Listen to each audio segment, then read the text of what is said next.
on film. No one saw that. No. but, but welcome to another episode of Rankin. It's going to be a very fun one today. We're talking about action movies from the 2000s. And I've got a great panel here. Starting from this side, we've got Ryan Payne. Ryan, how's it going? It's going pretty good. It's a good sunny day in my neck of the woods. Hopefully, I'm not going to get a tan. Although, who knows? I've been inside for 12 hours. I'm putting it lightly, even though it's been more than a month. And then moving along, we've got Matt. Matt, how's it going? Going pretty good. This is week 2, I guess. This is the second week in a row in which I'm talking about action movies on this channel. So it's all good. It's all good. Wear my Rocky shirt just for this. Not a 2000s action movie, but yes, close enough. Excuse me, there is a Rocky movie that came out in the 2000s. Rocky Balboa, Being yeah, sarcastic, yes. Kearns. Yeah. Take it easy. Take it easy. But anyway, following on, we've got Manning. Manning, how's it going? I am currently editing Gone with the Wind. This is up tomorrow, so I am doing 2 things at once because I've never usually have hopped on. This is the first time I've hopped on right after the show, so this is interesting. This is what usually happens with you, Malcolm. Sometimes. I was about to say, you rush off. You have to do this, so thank you. I don't know how you do it. And last but not least, we've got Ryan Permison. Ryan, how's it going? No, I'm doing well, sir. Thank you very much for having me. And as Kearns alluded to earlier, this is like deja vu all over again. Didn't we just talk about action movies not too long ago? But who cares? This is going to be awesome. It's going to be fun. I'm not wearing an action movies from the 2000s shirt, but I am wearing an autism shirt because it is Autism Awareness Month. So what's up, guys? We love you guys. Wear blue. Yep. But yeah, this is going to be a fun show. We got a really good panel here. We only got the real RP that matters, and that's this guy, not the other Ryan. But other than that, this is going to be a lot of fun. Let's do this thing. But yeah, how the show works, we're going to go around a round table and put out a movie we think belongs in the top 12 list of action movies of the 2000s. And if it gets the majority votes, then it's going to make it on. If it doesn't, then it goes back into the pit of despair. But I'm going to throw it to Ryan Payne first. Ryan, what's the first movie you're going to bring up? Okay. I mean, I'm unaware of everyone's taste here, so hell, we could all have some different choices on there, or we could fill this up very fast. So, you know what? I'm just gonna That is rank him in a nutshell, Ryan. Yeah. Oh no, yeah, I'm real yeah. I'm just saying that. I mean, by the time it gets back to me again, we could almost have this list completed. So right now, I'm just gonna throw this movie in here. I watched it. I rewatched it last week. I enjoyed the story that was involved in it. It stars Donnie Yen, about a Chinese martial artist. That is the movie Ip Man that came out in 2008. I enjoyed it not just for the action of the martial arts fights, but also how it was able to incorporate the setting of the whole set in this village of Lopan, and also the character journey Donnie Yen plays. Like, he's just a martial artist for sport, for practice, until his country is taken over by Japanese during around the time of World War II. And it's not until he starts seeing how mistreated his people are that he starts to truly fight. And the action shows in each moment when he's fighting. You see a change in his action. From the beginning, he does it for fun, but then later on, he just starts fighting because he has no choice.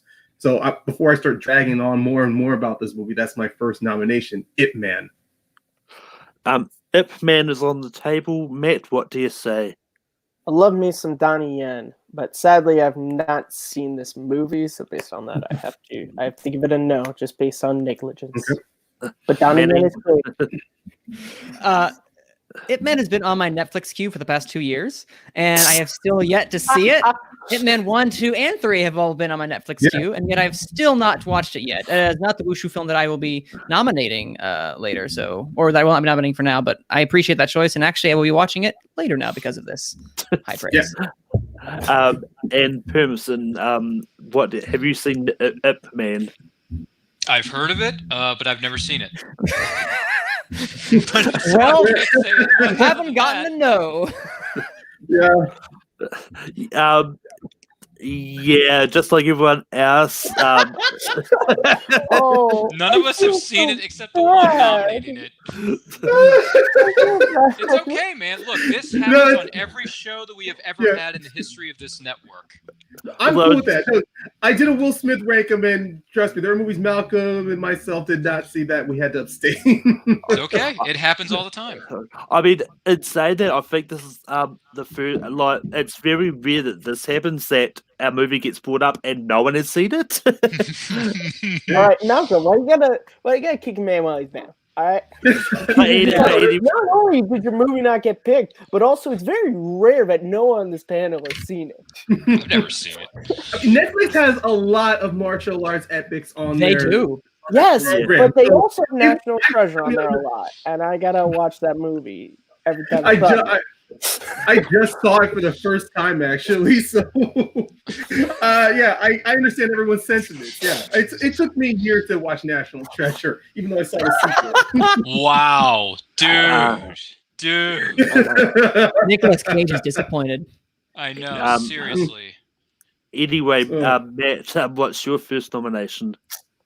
My first nomination is going to be Before This War Is Over, I'm Going to Kill You. I'm going with, I believe it's 2000's Patriot. This movie is freaking awesome. This is Braveheart, but American. Mel Gibson is awesome as the lead. Heath Ledger as his son, I think, is really great. I love like the Revolutionary War time and studying that. I think this movie actually, for all the action stuff, tells a really great story where it kind of takes this war, but sort of focuses on one family. And I think the action scenes are great.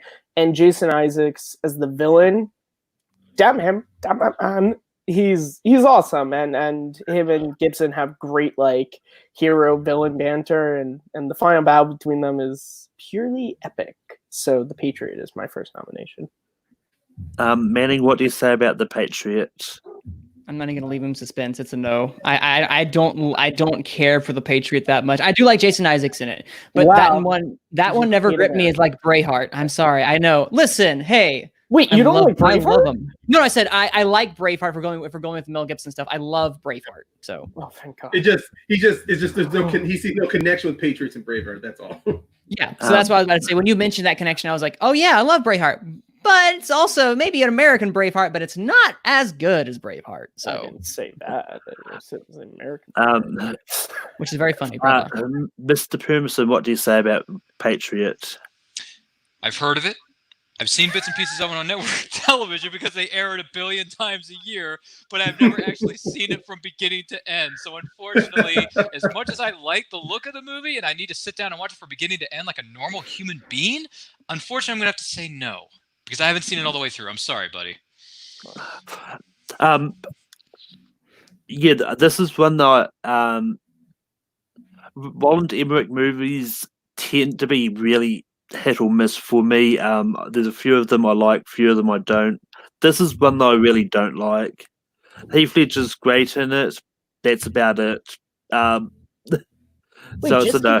Come on, man. Isaacs and Gibson are great as well. Come on. Isaacs is great. But Ryan Payne, what do you say about Patriot? Well, I'm going to break this little sweep. I've actually seen this multiple times from start to finish, and I do enjoy this movie as well. Gibson's performance, Jason Isaacs as the villain, a surprise appearance from Firefly's Adam Baldwin. Heath Ledger is fantastic in this. There's a lot of actors in this movie that you'll see later in their career, and you go, huh, they were actually in this flick. And also, yeah, the setting of the American War. While it's too heavy, but I like the give and take this movie does, where Gibson he protest the war, but then he's dragged into it, and then you see what's costing him personally and family wise. Oh yeah. Oh, and that comment represents a scene so perfectly well. What was the comment? I'm sorry. What was it again? That makes me want to put on a minute. Okay. All right. That's about Hey, Anthony's in the chat. I love it. Thanks for watching. And the one show, thing man. I will say about this, it does not shy away the brutality of war. So that's also another reason why that's another good That's pro. true. Yeah, the church scene is crazy. The church scene, Mel Gibson attacking those soldiers with his tomahawk and his 2 children, and also the death of his second eldest son. Yeah, these are not spoilers. It's just these are big plot points to show you brutality of war. I watched this movie. I know it's a no, but just based off of that, just real fast. I was watching this movie and my parents were watching too. And when the tomahawk thing happened, my mom was like, "Nope, she got, but she left." Yeah. I get it. Manning, what is the first movie you're going to bring up? I'm genuinely scared now because we've already shot down 2. We just started. No, Manning. Just tell us what great movie Manning, you this happens have. every show, man. It's okay. I know, but like No- usually, No Okay. pressure. this is a genuinely. I'm not going to say that because I'm going to jinx it. But what I perceive to be one of the better action franchises out there, at least for the original initial 3, during the 2000s especially, this is one where they kind of redefine what it means for an action movie in the genre. But I'm going to pick the best one that I believe out of those 3, and that is The Bourne Ultimatum. The Bourne Ultimatum is Paul Greengrass probably at his finest, winner of 2 Oscars at that time. Oh, sorry, 4 Oscars at that time. 4, 2, sound, film editing, sound. Yeah, I believe 3. Final buzzer right there. 3 Oscars, and it also just kind of showed Matt Damon can do action. And his movie that I continually go back to and kind of defines that kind of 2000s action genre at that time. We're not going to talk about Jason Bourne, The Bourne Legacy, but those 3 prior were something that I believe were an excellent staple in the 2000s. And Bourne Ultimatum is what I bring forth to be that representation that we have on the list. Ryan Permison, what do you say about Bourne Ultimatum? I've heard of it. I've never. No, I'm kidding. I've seen it. No, I've seen Oh, it. what? No. Look, I've seen all of them. Okay, I've seen all 50,000 of these movies. So, Bourne Ultimatum though is on the table. So, this movie's good. Don't get me wrong, but for me, unfortunately, it's gonna have to be a no because I like a different installment of this franchise, and it's not Ultimatum. So for that, I'm gonna unfortunately, even though it was a good ender, like it was a good way to wrap it up, pretty much. But I don't know. For some reason, it didn't leave a big impression on me as another fair. film in this franchise did. But that's just me. So unfortunately, I'm gonna have to say no. But it's not Please a bad say pick it. though. Please say it's not The Bourne Legacy. Please say it's not The Bourne Legacy. Well, I do really like that movie, but of the trilogy, I do really like. I'm in the minority that loves that movie. Actually, I'm glad you do. Someone does. yeah, I'm in the Legacy minority. feels like a spin-off or an epilogue instead. It's like an afterword. Like Yeah. Bourne movies are based off of books. So if you had to compare using book, Legacy feels kind of like a spin-off or another or just an afterword. Yeah. You know. Yes. If you want to know my favorite of the trilogy, it may be brought up later. That's why I don't want to spoil it. But moving Well, I on. might bring that up later. We'll see. Yeah. But yeah, I've seen the first one, but to quote Manning, the sequels have been in my Netflix queue for the longest time, just haven't got around to them. God, you haven't seen all. Oh boy. Oh, jeez. No judging here, guys. It's clear from my pick. Nobody saw it, so no judging. Ryan, what do you say about Ultimatum? Manning, when you were talking about this, I was liking where you were going. I have seen all 3. I own the sequels. I used to have a hard copy of the Identity, and for a while, Bourne Ultimatum was definitely one of my favorite of the Bourne movies. But I'm looking back at it with Paul Greengrass's style of camera shooting. I like Identity with Doug Liman. Really? Because when you're looking at the shooting when it comes with the action sequences compared to Greengrass, well, Greengrass is great. Ultimatum was his crowning achievement, without a doubt. But out of the 3 and also maybe some of the other Bourne movies, this is a close second for me. So I will have to begrudgingly say no. Well, then I know what to bring up next time. Wait. Matt, what do you have said about Bourne Ultimatum? So I've seen the trilogy. I've never gone past the trilogy. I gotta be honest. I've never been a fan of these movies. I think Matt Damon's pretty good in them, but like they just I don't know. They just never done it for me. And Editing's so good though. Matt yeah, that's right. Damon. Never mind. The editing's great. I guess I love them now. Yeah. Yes, I converted them. Editing the One Patriot word. is great too, Manning. It's not bad. Yeah. Yeah. Oh, I'm gonna go back and watch that. I'll get out of here. I'll go. Goodbye. Oh, man. We'll Hey, continue we get Manning him back. and argue for an hour. Just sound like a little, hello. Oh. Would have been scary if Manning's face turned up in Ryan's camera frame. Like, what? Yeah. I'm like, wait, what are you doing here all of a sudden? Climbing through like the ring, but like reverse ring where I'm gonna disappear. Oh shit. But yeah, Permison, are you going to be able to get anything on this list? Please.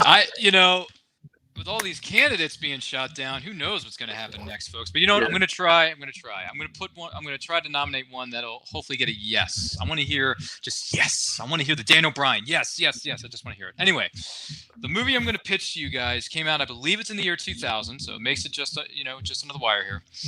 It's the movie that made, I wouldn't say one part of this more influential than the other, but I would say it made the words boosting cars more fun than it ever could be. And it's a movie where it's so quotable and so much fun to rewatch over and over and over again, not just because of the characters and how stylish and cool they look while they're boosting these cars in one night, but when you got Nick Cage putting up his hands and listening to Lowrider, Donnie, Lowrider. Okay, let's ride. I mean, that is one of the best get-ready pep talk scenes in cinematic history. So I'm going with Gone in 60 Seconds with Nick Cage leading the charge alongside Giovanni Ribisi, Robert Duvall, Angelina Jolie, what's his name? Scott Conn. Scott Conn. Who else is in this movie? Delroy Lindo, Timothy Oliphant before Robert he was Duvall. Raylan Gibbons in Justified. Come on. Robert Duvall was in this movie. Giovanni Ribisi. They all were. It was a great lineup. So yeah, Gone in 60 Seconds is on the table. Please tell me all four of you have at least seen this movie once. And please, for the audience and the 20,000 people who are watching at home, and Big Papa Jeff, I know you're watching this, pal. Just say yes. I just gave you two actors who were in that movie, so of course I have seen this. Matt, what do you say about Gone in 60 Seconds? I have seen Gone in 60 Seconds on Netflix, but I've never watched it. Wait, what? Like I've seen the poster, like the artwork. Like I've seen it. The film, no, I haven't. I'm gonna be honest. I thought you were pitching me Fast and the Furious at first. Yeah, I thought so too. Cars there, but I was like, all right. They race cars in those movies. They don't boost the cars, really. Oh well, I've never seen those either. So it would have been a no either way. I pity you, Kearns. Well, a lot of people do. I mean, I'm not going to lie. I thought you were going to pitch me Fast and the Furious as well. It's like, come on, I was sitting here thinking, which one is going to bring up? Gone in 6 Seconds is a no for me. I've seen this. I've seen this movie. I do not like this movie. Oh. Ryan, what do you say about Gone in 6 Seconds? Bullet Tooth Tony from Snatch being mute throughout the entire movie, then finally giving out some two great lines at the end. I love this movie. Of course, yes, I'm giving it a yes. I knew exactly what Ryan was talking about when he said boosting cars because they made it specifically perfectly clear. They're just stealing them. They're not racing them. And for a second, I thought he was deviate talking about Fast and the Furious. But the moment he I said for a second, but then boosting cars. I'm like, yes, Nick Cage. And I'm going like, no, you're not talking about Fast. And then you do Low Rider, and then I'm in it. Manning, so that's bring us home. Which means yes. Come on, Manning. Which means Manning, it's on you. I know you love this thought movie. you were. I genuinely do not like this movie. What is wrong with you? Okay, Oh my let me God, say. you Let have me no let me defend taste. myself. This type of film is not one that I gravitate toward in the traditional action film. I prefer right, the more that's fair. traditional, like you're going. I don't care for the Fast and Furious franchise. Cars that's never fair. have been my thing. So I see it's so bad it's good in the first 30 or 40 or so minutes that I saw. Then I thought, okay, I'm done. I never finished it. It was so bad it was good in my mind, but I never love it enough to where I can put it on here. So I cannot. Once we took down Ultimatum, we are not putting this on. I'm sorry. My God, I pity you folks. All right, well, I Holy- tried, guys. Maybe I'll make it into round 2 with my next pick. Look, you We'll tried find so out. hard, but in the end, Yeah, we doesn't will matter. find that out later. We already know Um, the Fast and Furious won't make it on the list, according to Manning. No, it's not. It ain't. Well, It I ain't mean- making it on there. well, I mean, family. depending on which one gets pulled up, you never know. Yeah, that's true. There's a lot of them in the 2000s. But which means it's back to me, and maybe I'm the one that can get something on this list. Probably This not. whole round one is just going to be pointless. Maybe. But I'm going for another franchise. This franchise had 2 movies out in this decade. Really? I'm going for it stars a certain legend, and I'm going for Mission Impossible 3. Thank God. I Thank watched. God. There's I only was- 2 that were released in the 2000s. I know, Everything seriously, else if you came were later. going with John Woo's Dove flying MI2, I would Yeah, have like, dude, no. I like some of the action in that movie, but not enough to give it a yes. I mean, I before like the motorcycle chase scene. before if this topic was last week, it probably would have been 2 because it was I hadn't seen 3 until this week. So Oh my God. Wow. Wow. Glad you but, saw it then. I'm glad you Well, finally saw MI3, dude. as I said to Matt, this topic gives me the excuse to continue watching Mission Impossible. He said that to me last week. All right, that's fair. But this one I really enjoyed. Like what Hell yeah. with J.J. Abrams taking helm in franchise, it's always done a great job. Whether it's Star Wars, Star Trek, Mission Impossible. I know Matt's feelings on the sequel trilogy, but yeah. Notwithstanding. But Mission Impossible 3 is on the table. Ryan, what do you say? Which Ryan, though? He's talking about. Yeah, I'm going in a circle here. Look, out of all the Mission Impossible movies, I kind of do favor 2 over 3 because I like how stupid artsy it is. Oh my God. But I have to admit, JJ did a great job with 3, although before he started wrecking other franchises with his lens flares and unfinished conclusions. I have to go with it. Philip Seymour Hoffman was fantastic. I liked Kerry Russell's appearance in that movie, and Michelle Monaghan, even though her character was not done a lot, but the way they brought her back in Fallout was great. Mhm. So if I had to, and also Simon Pegg was fantastic, and Lawrence Fishburne. So I will give this a yes. Manning, what do you say about Mission Impossible 3? I was afraid you were going to say 2, and I was about to say go I home. know. I was so No. terrified. I'm like, Wait, dude, you are are you home. going with the doves flying in 2? You pick. Yeah, this is a yes. I do not understand the hate for this film. I had such low expectations going in, and I saw it, and I'm like, this is actually genuinely great. I won't spoil, but the final, like, I guess the end of the third act when they're reaching the climax, and you have Ethan in chains. I won't spoil. Wow, but Yeah. Philip Seymour Hoffman Oh, in that scene. Count to 10. that- Count to 10, Manning. That see, I'm seeing my you don't think I'll do flooding. it? You don't think I'll do it?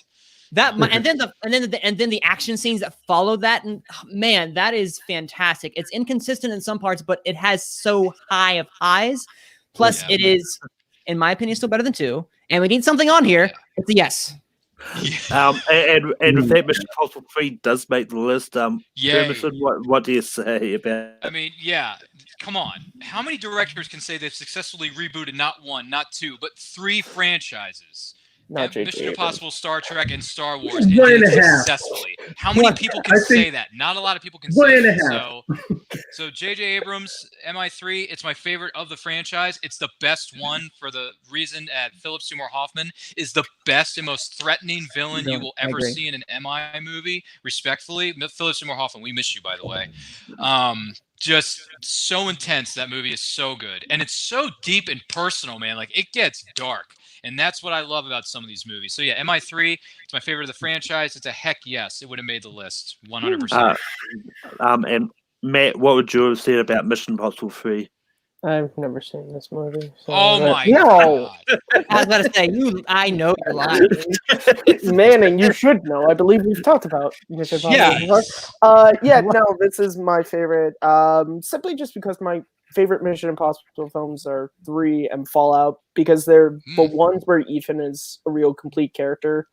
You get like, it doesn't, like, a lot of them just feel like Tom Cruise is being Tom Cruise, which I love.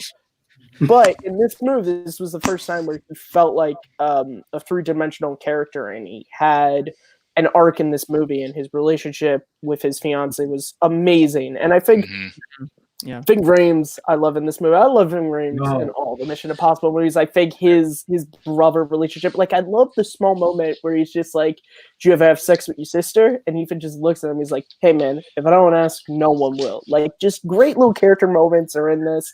Philip Seymour Hoffman, we already talked about, is great. The movie is intense. It's awesome. It's the best. So yeah, I of course would have given a yes. And I think the reason why he was poorly received, because at the time was when Tom Cruise was off jumping on on people's his couches. he was doing the couch company. He was doing this. It was right around the time he did the Scientology thing with And Matt then he did War of the Lauer. Worlds. So I think that's why this movie was poorly received, just because everyone was like, "Fuck Tom Cruise," and then he went away for a couple of years, and then he did Tropic Thunder. It was like, you know what, Tom Cruise is fucking awesome. MI3 is great. And I mean, for the record, I do also actually like 2 as well. I don't think it's as bad as what people would say, but I mean, it's not the worst thing in the world. Not 3 Mission Impossible films, so it's like the bottom of the list, but it's still like entertaining to a certain extent. Yeah, see, you know what we're talking about, Movie Maniac 23, whoever that was. 2 was the worst. Yeah, I get that. Anthony, I get that, and I agree. It's just somewhat enjoyable to a point. I will not fight that. I like it for its ridiculousness that he does, but yeah. And Anthony Hopkins being in there for 2 minutes. But anyway, going back to Ryan Payne, what's your first movie? How's it going? I have to be honest. I mean, all of us were so many good choices were not picked on here. Pick Tom Cruise. It's obvious, Ryan. Just pick Mission Impossible 2, man. You know what? Instead of Tom Cruise, I decided to pick another guy who is well known for putting smiles on people's faces. Okay. And also, I remember waiting in line in theaters midnight at the time when seeing a movie at midnight meant something. And I loved every single moment of it. And also at the end, you can't help but mimic that dude's laugh. I'm talking about the Joker himself. Dark Knight is my nomination. Look, it might be overhyped to some people, and some people think it's overrated, but I still enjoyed the simple story it was going throughout. The struggles of Batman being a vigilante and unfortunately having to deal with a new element that he was not ready for. And also the freaking line that Joker does in the interrogation room. It's now being used as a meme talking about us now during this quarantine. Our morals is a bad joke dropped at the first sign of trouble. These civilized people will eat each other. That is no more relevant than it is today. So Dark Knight is my nomination. Sorry for being political on this.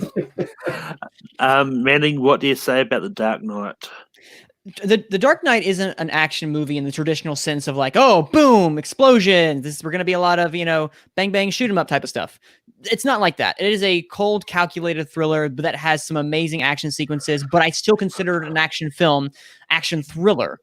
And it's a yes for me. I was debating between this and Batman Begins because Batman Begins has more action, but the quality in The Dark Knight action scenes is a lot higher. Specifically, you go into that final climax. You especially have that opening action scene. You have that mid scene with him hijacking the in the middle of. Oh, go ahead. I know. Yeah, going after the Chinese national in Shanghai. Thank you. Or the businessman. Yeah. There are a lot of great little moments that are peppered within here, and it's beautiful use of spin. So I still consider it an action movie, and it's a yes. Ryan, what do you say about Dark Knight? I don't think of this movie as an action film per se. I think of it more as a crime thriller that happens to be in a comic book movie genre. So to me, it's more of a comic book movie than anything else. Is it good? Absolutely. Does it have a great performance by Heath Ledger and company? Absolutely, no question. But this movie is one of the most, to the nth degree, overrated films I have ever seen. It is not, of the two that you brought up, like between Batman Begins and Dark Knight, Batman Begins to me is way better. And it's the best of the trilogy, in my opinion. So for this, I'm going to have to say no. To me, this is not an action movie. This is a comic book movie that just happens to have action in it, and it's more of a crime thriller than anything else. So unfortunately, I don't have to say no. Understood. Matt, what do you say about the Dark Knight? Oh, what do I have to say? Several things. Why do I always have to end up talking about this goddamn movie on this channel, Malcolm? So when I was making my list, I didn't want to put just spoilers for my list. I didn't put any comic book movies. That was just my own thing. I just, because I love action movies, I just feel like we got way too bogged down with comic books, but that's neither here nor there. It doesn't affect you bringing it up. This is a really competently made film from a really, really great director. And Christian Bale is really, really good in it. And Heath Ledger gives a really, really interesting performance in it. I just am not a super fan of this film. I'm far more a Batman Begins fan. To quote Jason Inman when he was on the Cinephiles covering this movie, I like a little comic in my comic book movie. That's just me. I don't hate this movie outright. There's a lot of Batman movies, people. It's a great movie, but I'm just gonna give it a no, just more based on the even the action in it. I feel like it's a movie that's more about the story than the action, which I think the story is great. So yeah, I'm sorry. It's a fine film. I completely validate everyone's arguments here. Yeah, I actually thought I had a 40% chance of getting this on this list. I just had to get out the way because I only have 3 comic book movies out of 100%. Yeah, this was a great time to bring it up at the beginning. I would say definitely. Yeah, it's okay, man. Also, yes, movie man. Aaron Eckhart is amazing in the movie. I love Aaron Eckhart, and that's why I'm so mad that they didn't say Two-Face for the 3rd movie. Yeah, because it would have been better. Yeah, he was so underused. Two-Face is my Batman villain. He's my which means it's down to me to make the final decision. I mean, I do prefer Batman Begins over The Dark Knight as well, but I do like The Dark Knight as well, and it's one of those ones that a lot of movies do span over multiple genres these days, and I think, and I actually prefer the action in The Dark Knight over Batman Begins, so it's a yes for me for The Dark Knight. Dark Knight is making this list. All right, well, at least I got my 12. Thanks, Malcolm. A comic book movie has made the list, ladies and gentlemen. And it might be the only one. Also, I swear the Cosmos just make it so anytime Dark Knight can be brought up when I'm on a stream, Dark Knight gets fucking brought up on a stream. It's not your fault, right? It's just like everyone wants me to talk about this movie. Okay. God, I feel your pain. It's like the same thing when people talk about The Hateful Eight. I enjoy it at times, but whenever someone brings about Tarantino's best, I go, it's not his top 5 or maybe his top 7. Who says it's his best? I mean, it depends on who likes the Western Tarantino. True. But Matt, I think you're the 3rd one to go, so we'll be on to you. All right. So,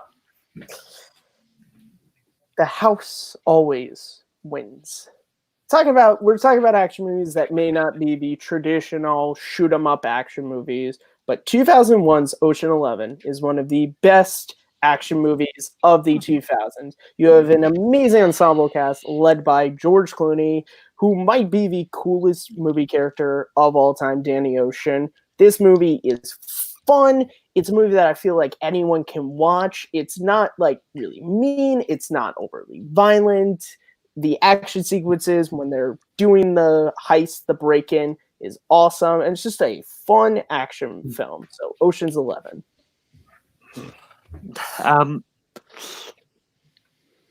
Yeah, I mean, I like Ocean's 11, but I'm gonna say no because I don't think it's the best, better one in that trilogy. Really? I like the later ones better. Okay, that's fair. Mr. Payne, what do you say about time out. Ocean? You're saying no because you like the later ones. Didn't you just say you like Batman Begins better, but you said yes to The Dark Knight, Malcolm? I see when it's my show. I get it. That's the pot calling the kettle black, isn't it? I get it. I'm going to have to issue my sincerest apologies to Matthew. I kind of like how everyone was saying with Dark Knight, how they see it more as a crime movie. I also see the same thing with Ocean's 11. I see it more of a heist movie than the action involved. I mean, maybe there's more action there, and I'm just more focused. I'm more focused onto the character dynamic of the whole 11 group, especially with George Clooney's performance of Danny Ocean and his motivations. So, I mean, for the tension that is there, yes, it would definitely pile itself into the action genre. But as someone who has been spoiled with so many gory and constant action movies, I see this as a good what's that word? Subversion. Yes, subversion to it. But I'm sorry. I see it too much of a crime movie. I mean, a heist movie than an action movie. So it's a no. It's all right. That's fine. Manny, what do you say about Ocean's 11? I have literally the moment you said that, I don't know why that movie didn't cross my mind, mostly because I don't consider it a traditional action film. But the moment you mentioned it, I was so excited because I love that trilogy. That is such a fun time to just watch. So I've been looking through different sites at the moment as we've been speaking to try to confirm if someone else considers it an action film, because both IMDb, Wikipedia, and Rotten Tomatoes all list The Dark Knight as an action film. And Nathan and Andrew Guy, hosts of Action Movie Anatomy, consider it an action film if that means anything and met their criteria for that show. Okay, there you go. Well, that helps. So what I'm looking at right now is that Wikipedia does not consider it as such, IMDb does not consider it as such, but Rotten Tomatoes does consider it as such, an action film in the style of action adventure. And yes, while it is a more crime-related film, I'm just here to watch the world burn. So yes, let's go with it. I love this movie. Thank you. At least I got one. Which means it's down to Purbeson. What do you say about Ocean's 11? Oh, now I get to decide the fate of the world. Okay. Oh, wait. No, just this candidate. I'm sorry. Not the world. I don't control that, folks. That's somebody else. Okay. I went to a little place called Target, and I bought the trilogy on DVD. Okay. And I sat down, and I rewatched all three of these Ocean's films, 11, 12, and 13, right? Long before that, 13 was my favorite of the franchise. After watching them, I'm like, you know what? The first one I think is actually the best. I think the first one is really good. You think we need one more? Yeah, we need one more. It's like so many good lines in that movie, and George Clooney was definitely tailor-made to play that role. However, this is a heist movie. This is not an action movie. Not even close. There's maybe one or two, maybe three action scenes in that film, but that's it. It's just a bunch of guys in ridiculously good-looking suits sitting around a campfire, playing in a heist, and having fun with it. That's great. That's entertainment. That's fantastic. But it's not an action film. It's a heist film. So I'm going to have to say no on this one. That's a no for Ocean's 11, even though it's my favorite of the trilogy. So congratulations to you, Ocean's 11. You won. We're on the right side of history on this one. It's fine. Right side of history. People will look back at this moment and say, this is where it all started. Exactly. 100%. We might be breaking records tonight because we're 40 minutes in. We've only got 2 movies on. Jeez Louise. I know. You're going to be here all night, man. And you better fasten your seatbelt. Okay. All right. May I go now? Okay, well, then let's get this out of the way because I know we had talked about this in my last one. Might as well get it on there if we can because we are crunched for time. I'm going to go with the Bourne Identity for everything I said prior because, listen, I'm going to get a Bourne on here. We're going to get it on here. And I think the Bourne Identity is the second best out of all of them, in my humble opinion. Well, I do agree with Green. I do like Greengrass's style personally a lot more. The story is a lot better in, and I'm connected to the character of Matt Damon in the Identity. So I'm going to throw out Identity there. What say you guys? Permison, what do you say about Bourne Identity? Spoilers, he brought up my favorite of the trilogy, not counting Bourne Legacy, because that's my favorite. But I'm in the minority, man, and it's fine. I'm glad someone does. Yeah, Bourne Identity, that is not only a spy movie, but that is certainly much more of an action film, than Ocean's 11. So, Bourne Identity, Doug Liman, no need to just kick a man while he's down. With amnesia, kicking tail, taking names. The car chase scene is great. The bank scene is excellent. The love interest in this movie is fan-freaking-tastic. And it's a much better story and much easier to follow along than the other two movies because I was confused on those movies, dude. I had no idea what was going on. So Bourne Identity is the one that keeps me sane, and it's going to get a yes from me. Matt, I know you haven't seen the Bourne movies. What? No, I've seen them. I've seen them. Literally what I said for the first one. I think they're fine made movies. I just don't like them. So that's a no from me, dog. But I said yes to Ocean's 11. I know. And I respect you for that. You picked a better Matt Damon action movie from the 2000s.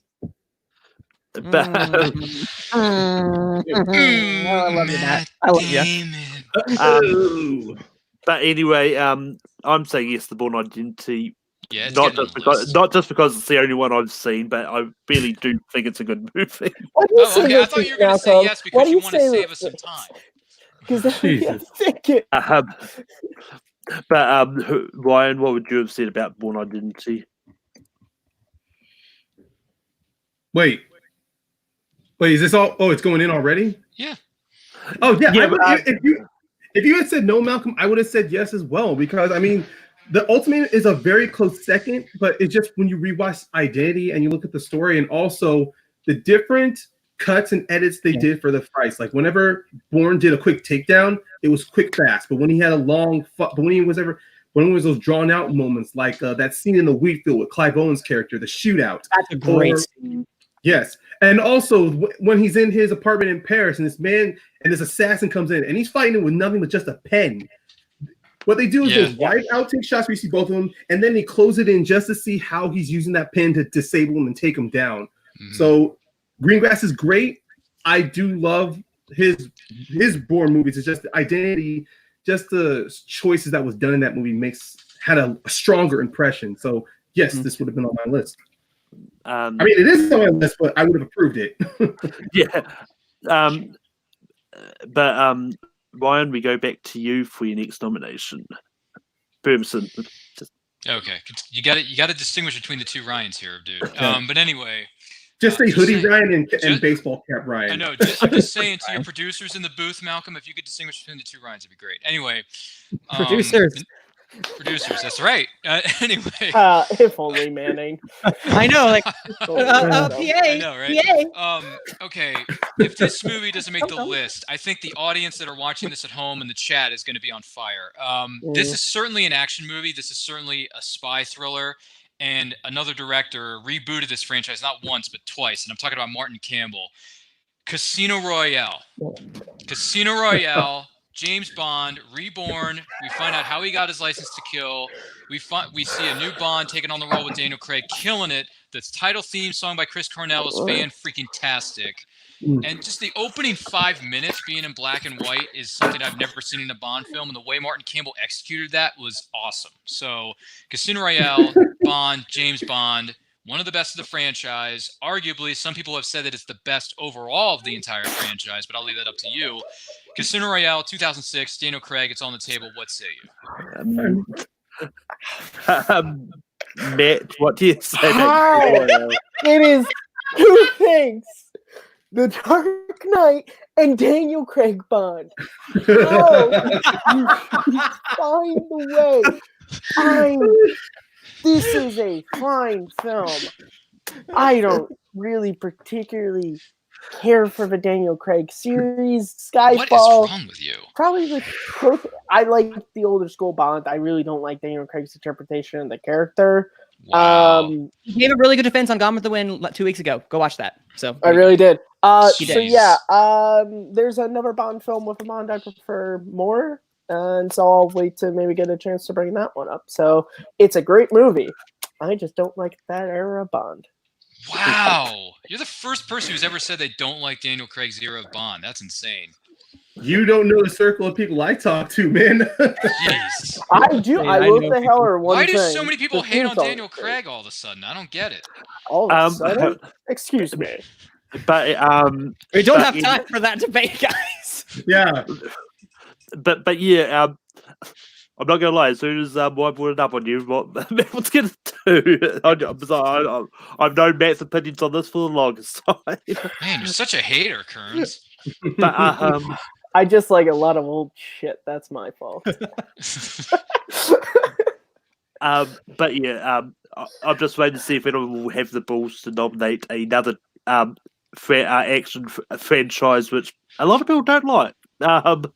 But anyway, I don't know what you're referring to, but let's just say if John Roker was here, he might bring it up. I'm sorry. If Roker was here, he might bring it up the franchise that I'm thinking about. Oh, Is it a yes or a no, I thought guys? you were Come on, talking we about don't have 6 me hours because I was like Manny like, does. "What the fuck are you talking about, man?" Anyway, Is it a yes or a no? I'm saying yes to Casino Royale. I like Casino Royale. It's one of my favourite in the Craig There era you go. Bonds. Ryan, what do you say about Casino Royale? Malcolm, before you reached out to me to be on this, I was already in the midst of rewatching the classic Bond movies that's available on Hulu, from Nice. Connery all the way to Brosnan. The Craig movies are available, but you would need that extra add-on. But to be honest, Casino Royale is definitely one of my favorite of the Daniel Craigs, mainly not just because of the style and the action, but you are seeing Bond promoted as a double agent. He is completely brutal. He is not thinking 3 or 2 steps ahead. And most of the action then kind of fits with this Bond that we're getting. He's a brawler. He's just nothing but a trigger. It's not until he realizes he has to be more than that. But throughout this whole time, yeah, his stairway fight that leads to him getting close to Eva. Vesper, yeah. No, not Mendez. No, Eva Green. Eva Green, yes, the hotter of the Evas, I should say. Eva Green's character, yeah. Her character was fantastic. I like the tense of the card game scene. And also, I mean, just that whole sequence happening in South Africa where he's chasing a freaking bomb maker. And yeah, I mean, I'm going to say yes to Casino Royale. If Skyfall had came out before the 2010s, I would have nominated Skyfall, but it didn't. I thought we said yes to that. That's fair. Casino Royale does make the list. Manning, what do you say? It would have been a yes, and I do prefer Skyfall. And again, I'm not as big a fan of Bond as we mentioned on the Gone with the Wind podcast. I'm literally watching these for the first time because I didn't really watch it as a kid. I didn't really watch it as a teenager, so I'm now going through them. And I actually also, Matt, you might be very happy. Thunderball might be my favorite. Might be just from sheer or Goldfinger. One of those two might be my favorite. Goldfinger's real good. It's real good. Yeah. But the only problem Skyfall with Dr. No is that it's just so different from all the other Bond films. Yes, it That's is. Before you guys trust me, when you guys get to On Her Majesty's Secret Service, it is not as bad as the pop culture has been saying it is. George Lazenby, he's good. George Lazenby got crap because he was following Sean Connery, and he only got one film to be Bond because Connery came back. There's a documentary. He says that he quit after doing that because he just didn't want to continue doing it anymore. And it's on Hulu. It's called Becoming Bond. You have George Lazenby, and it's all kind of like it's still a documentary, a mockumentary style. Yeah, it's a good documentary.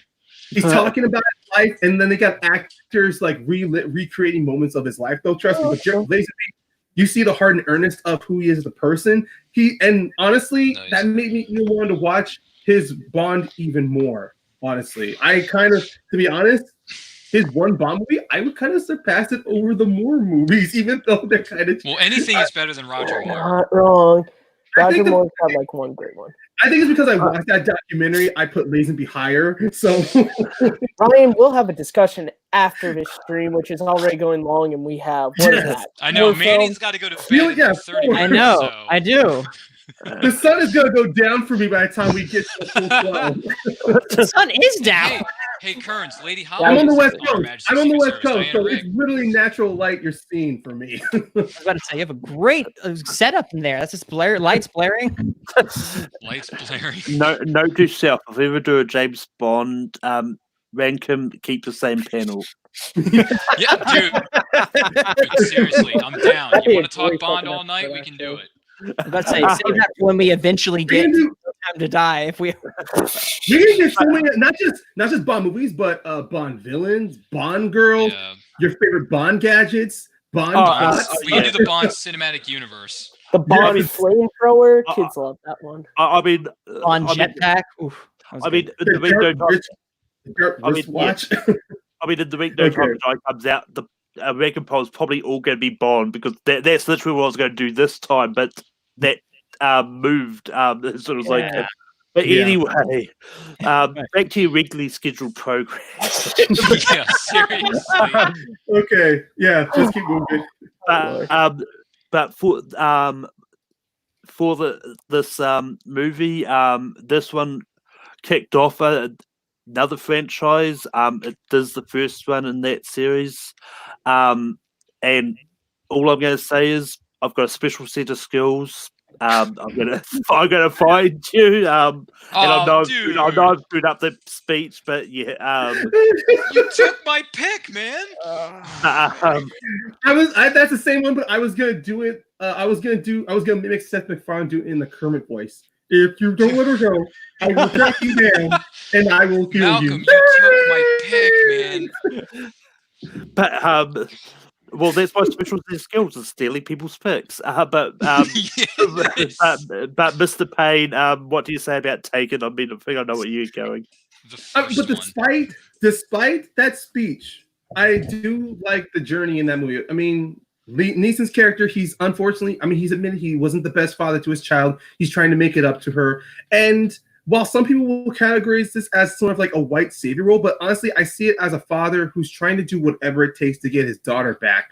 No matter how many people want to categorize this, how he's, I think there's this one Reddit sub I came across where someone said this was, if it's American and they trash or, demolish another country, it's all in the, I'm sorry, I'm rambling on. This is too stupid. Yes. Manning, what do you say about Taken? See, like I have mixed feelings because I saw it and I was like, it's fine, and then I watched it again and I'm like, this is fun. I actually genuinely starting to really enjoy kind of the action and Liam Neeson on his really first outing as an action star, quote unquote. Yeah. And I'm gonna have to say yes because I think Liam Neeson. This is the start of the Liam Neeson action. The Neeson songs. The Neeson. Doesn't roll off the tongue as well. No, it doesn't. The Neeson songs. Maybe he's saying it in his Irish accent. Maybe he's saying it in his native accent. The Neeson. Let's just not. No, let's not. Yeah, it's a yes. It is a yes because we have 4 movies on, and I genuinely do enjoy Taken. So yes. The Neeson Revolution. Sorry. Taken. Ryan's just trolling them out there. Taken does make the list. Permison, what would you have said about Taken? Duh. Yeah, I mean, dude, it's Liam freaking Neeson at the age of 642 laying the smackdown on a bunch of 22-year-old candy asses. Of course. Who doesn't want to see a man save his daughter from human traffickers and beat the heck out of people and kill some people while he's doing it? Come on, dude. He wore that black leather jacket in that movie so ridiculously good looking, it's insanity. So yes, it would have been a yes for me. Are you kidding me? Liam Neeson, Qui-Gon Jinn? Come on. Matt, what would you have said about Taken? Hello, I don't know who you are. If you're looking for ransom, I can tell you that I don't have money. But what I do have are skills. Skills that would make me a nightmare for someone like you. If you let my daughter go now, I will forget about this. But if you keep her, I will pursue you. I will find you, and I will kill you. Wow, you have luck. it memorized. That used to be my voicemail. That entire speech. That is awesome. That is That awesome. is awesome. That is, That yeah, awesome. it used to be my entire speech. But the movie I think is fine. I think this is one of those action films where the right actor elevated the movie. And it's so funny I say that because Liam Neeson was not an action person really before this. But he's great. And like I said, I think the movie's fine, but I'm saying I would have said yes just because I think he was so good. It sucks that the sequels didn't really live up to this one. But yeah. So it's too bad Walk Among the Tombstones didn't come out in the early 2000s because I would nominate that for sure. That movie's great. Come on, That is dark. It's dark, but It's also dark. I would have said no. I would have said no, Taken is but man. dark. Taken 2 and 3, those are lighthearted comedies, but Taken 1 is Lighthearted. dark. But anyway, before we end up in a big 10-minute long discussion about Liam Neeson, what Mr. Payne, what movie are you going to nominate next? Okay, look, I held off on it. I think it's time to get another martial arts epic onto this list. This came out in the 2000s, and it was a movie directed by Ang Lee that changed our minds and blew our expectations of how cinema is done, especially for not for just fight choreography, but for editing, the visuals and stunt choreography. Let's just say it: Crouching Tiger, Hidden Dragon. That is my pick. Because Chow Yun-fat and Michelle Yeoh were fantastic in this movie. This introduced American audiences to them, along with Ziyi Zhang and I believe Tony Leung. I don't know how to say his name. And also, it introduced us to Ang Lee and his visual style of telling stories. I still love that. I still love the sword fights. I still love that scene where they're amongst the heights of bamboo tree, jumping on leaves like you're jumping on a mattress. Honestly, it's fantastic. But yeah, Crouching Tiger, Hidden Dragon is on the table. Manning, what do you say? That is unequivocal. It is an absolute It is an absolute. It is an abs. I can't speak right now. Unequivocally, it is an absolute yes. Yes. See, you made me speechless now, Ryan. I adore this film. I've only recently seen it. I believe like during quarantine when it first started. It was on my Netflix queue, and I'm like, you know what? This is the one I wanted to watch because I've heard nothing but amazing things. And Ang Lee continues to impress. What a versatile director! The man literally did Life of Pi, Brokeback Mountain, Sins and Sensibility, and The Crouching Tiger, Hidden Dragon. That's like and the correlation between those. Yeah, and Hulk. But the correlation between all those is that wasn't his fault. You know, that's another discussion for another day. But yeah, the correlation between all those is phenomenal. I adore Crouching Tiger, Hidden Dragon, especially the choreography in there is phenomenal. Just like in the first little bit, you know that this is something that's going down. So yeah, absolutely. Permison, what do you say about Crouching Tiger, Hidden Dragon? I mean, I saw this movie on VHS 100 years ago when it came out. Sorry, I'm dating the movie and I'm dating myself because I know you guys are only 15, so you guys are young. But I was in middle school. I wish. I'm joking, dude. I'm joking. I Work was with me 3 here. when this Work with the movie came joke, out. Ryan. Work with the joke.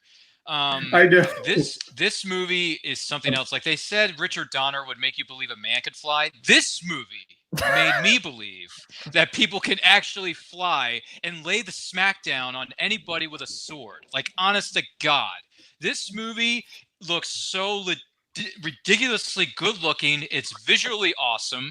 It's got people fighting with swords up in the trees, up on leaves, up on roofs, up on rooftops, on different countries and different mountains.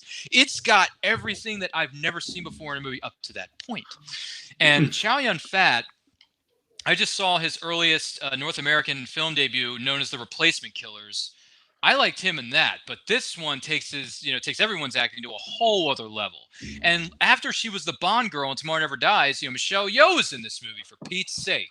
She's awesome. They're all awesome. They're all great. It's a fun movie to watch. I need to go back and watch this because it's been almost 20 years since I've seen this movie. So I need to sit my keister down on the couch, rewatch this, and also watch the sequel that came out several years after because I want to see both. And that's going to be a good double feature for a night. But yes, it's a yes for me. But if that does make the list, Matt, what would you have said? Yeah, I saw this movie once in my freshman year of college, and I just haven't revisited it. But I would say yes. I think it's a great movie. It's kind of simple. Yeah, and I mean it is the 20th anniversary of Crouching Tiger, Hidden Dragon this year. So yeah, I got to rewatch it now. But those that I mean, it makes the list regardless. But those that know me know I'm not big when it comes to foreign movies. It's one of those. Don't you watch a lot of American films, Malcolm? Aren't those technically foreign to you? Ooh, that's wow. That is literally Are they technically foreign? It's the letter R comment, but I'm not going to say what it is. But dude, that sounds a bit below the belt, Kearns. That is below the belt, man. You know what I mean. Yeah, that's below the belt, Kearns. But I'm not big on subtitled foreign films. Yeah, that's what you're talking about. But occasionally when it's a movie that gets critically acclaimed, I do give it a shot. This is one of them, and this is one that I actually tuned myself off. I didn't really. At a stage, I really didn't care what they were saying because the visuals was just enough to keep me intrigued. Yeah. And apparently, there's a dubbed version of this somewhere. Yeah. How is it for those who have seen the dub version? Oh, I think it was good. I think it was good, man. I saw it on VHS when VHS was a thing 150 years ago when I was a much younger man. But yeah, it was good for what it was, man. The dub was the first thing I did see the dub version as my first viewing, but like everything else now with anime, I watched the sub version. I watched the subtitles, and I'm like, the story makes so much more sense. The dialogue makes so much more sense when I look at it with the subtitles on. So, but I won't say no to I will not deny the dub version. It's just the story's more impactful when you get the native language. Fair. Yeah, I first found out about the dub version from Alex, because she was talking. We're talking about Crouching Tiger and Dragon on a show which hasn't actually dropped yet, but maybe spoilers. It will drop again. Well, I mean, teasing it. But it does make the list, and we go to Matt for his next nomination. I honestly don't even know what to do at this point. Dude, we got 6 more spots left. We got this. I haven't gotten one on this list, man. So you know what? Because of that, fuck it. I don't care. I'm just gonna pick my favorites. My name is Maximus Decimus Meridius. Army of the Third Reich. Loyal to the true Emperor Marcus Aurelius. Father to murder son, husband to murder wife, and I will have my vengeance in this life or the next. Gladiator, 2020th anniversary as well. This is this movie is incredible. Russell Crowe's great. I think the action sequences are awesome in the arena. The opening battle sequence, and then it all culminates in that final battle with Maximus. And it's just a great movie. If you haven't seen it, you're watching this. I implore you, even if it doesn't make this list, go and watch Gladiator because it's awesome. Yeah, I know this is one of Guy's favorite action movies. And if he's watching this, I apologize, but I'm going to have to say no. I personally don't see it as an action movie per se. I don't know. I mean, Kearns is like, I'm divorcing you. We're done. I'm out of here. I'm gonna send you them papers, and you gotta sign them. They're gonna be in the mail tomorrow. but, No. Comics. Go ahead, read your book. but Back, I mean, Matt. it's a good movie, but it's Come still back. going to be a no. Mr. Payne, what do you say about Gladiator? Mr. Payne. I love that. Mr. You give Payne. me We should just call him Walking Major Phoenix. Payne because there's a movie named after Major him. Payne. So. I would not. Yeah, if you separate the both of us, then yes, we'll just go with that. But right now, until this show is over, I'm Major Payne. But this is a yes. This movie is a yes. I love Gladiator. Okay. I mean, the period style of where it is with the opening sequence fighting the barbarian horde on my signal, unleash hell. And yes, Connie Nielsen is fantastic in that movie. She's plays her character. Yeah, her character carries so much tension throughout this journey. She's carefree, but then her father is murdered. She lives in fear to protect her son. She's trying to plot to overthrow him. She's going through so much more than Maximus is. So the fact that, she's not getting enough credit for this movie, even though we're all following Maximus's journey. We're all on his side. But ultimately, yes, this is a goddamn yes. And I love the fact that Joaquin Phoenix dies slowly with a knife in his throat, slowly fighting like the wimp he is. His character is in the end. He's like, no.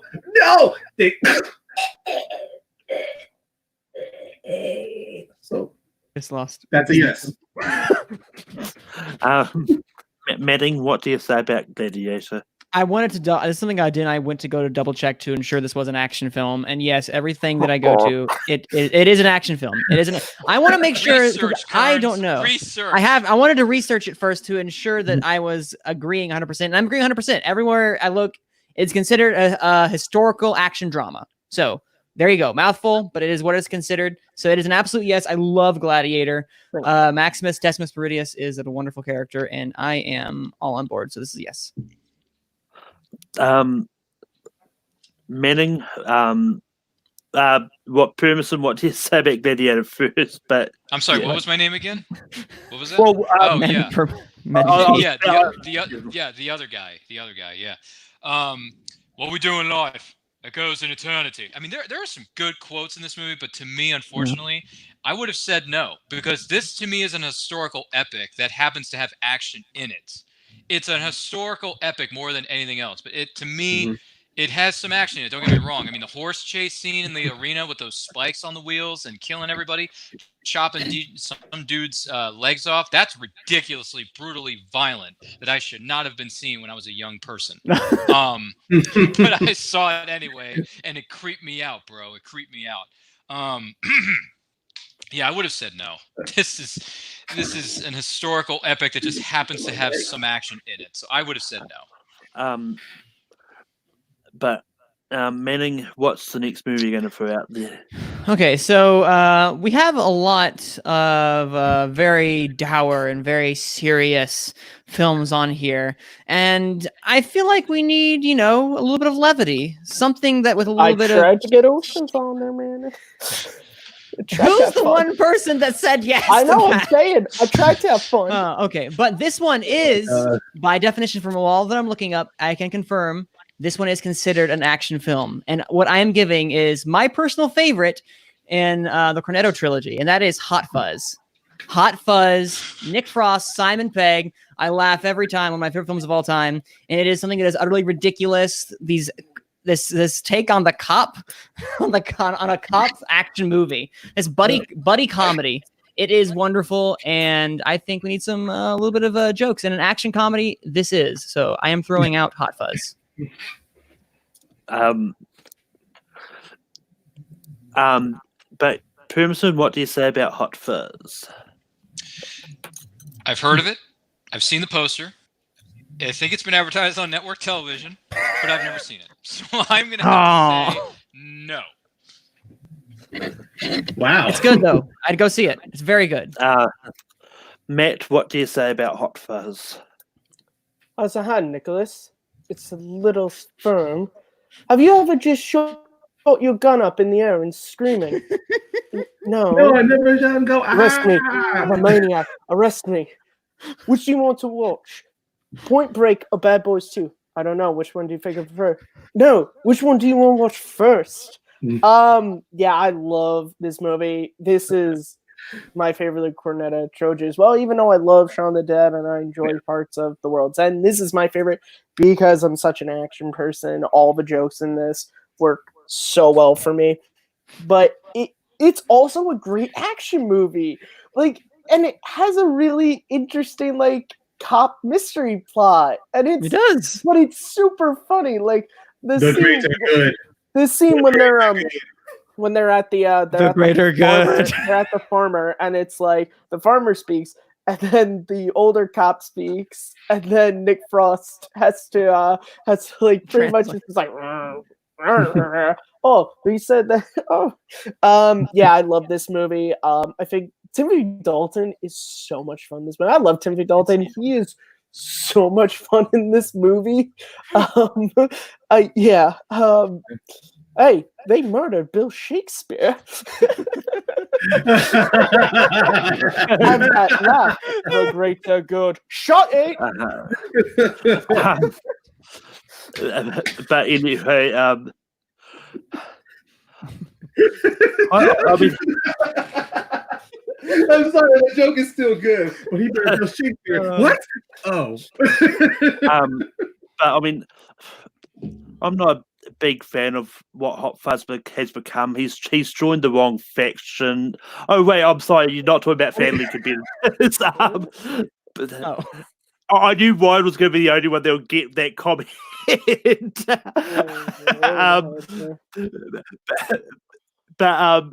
Yeah. I like Hot Fuzz. And it's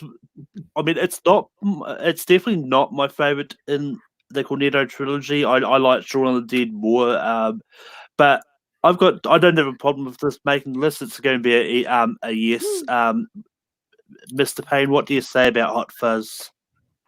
Sorry, I'm catching my breath here from all the oh my god! But no, I would have said yes too if it fell to me as well.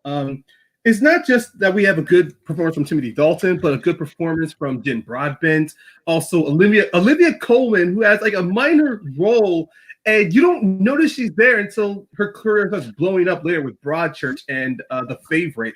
So when you look back and you see her doing that, and I still love that line she does after she knocks out Trolley Girl. Nothing like a bit of girl on girl.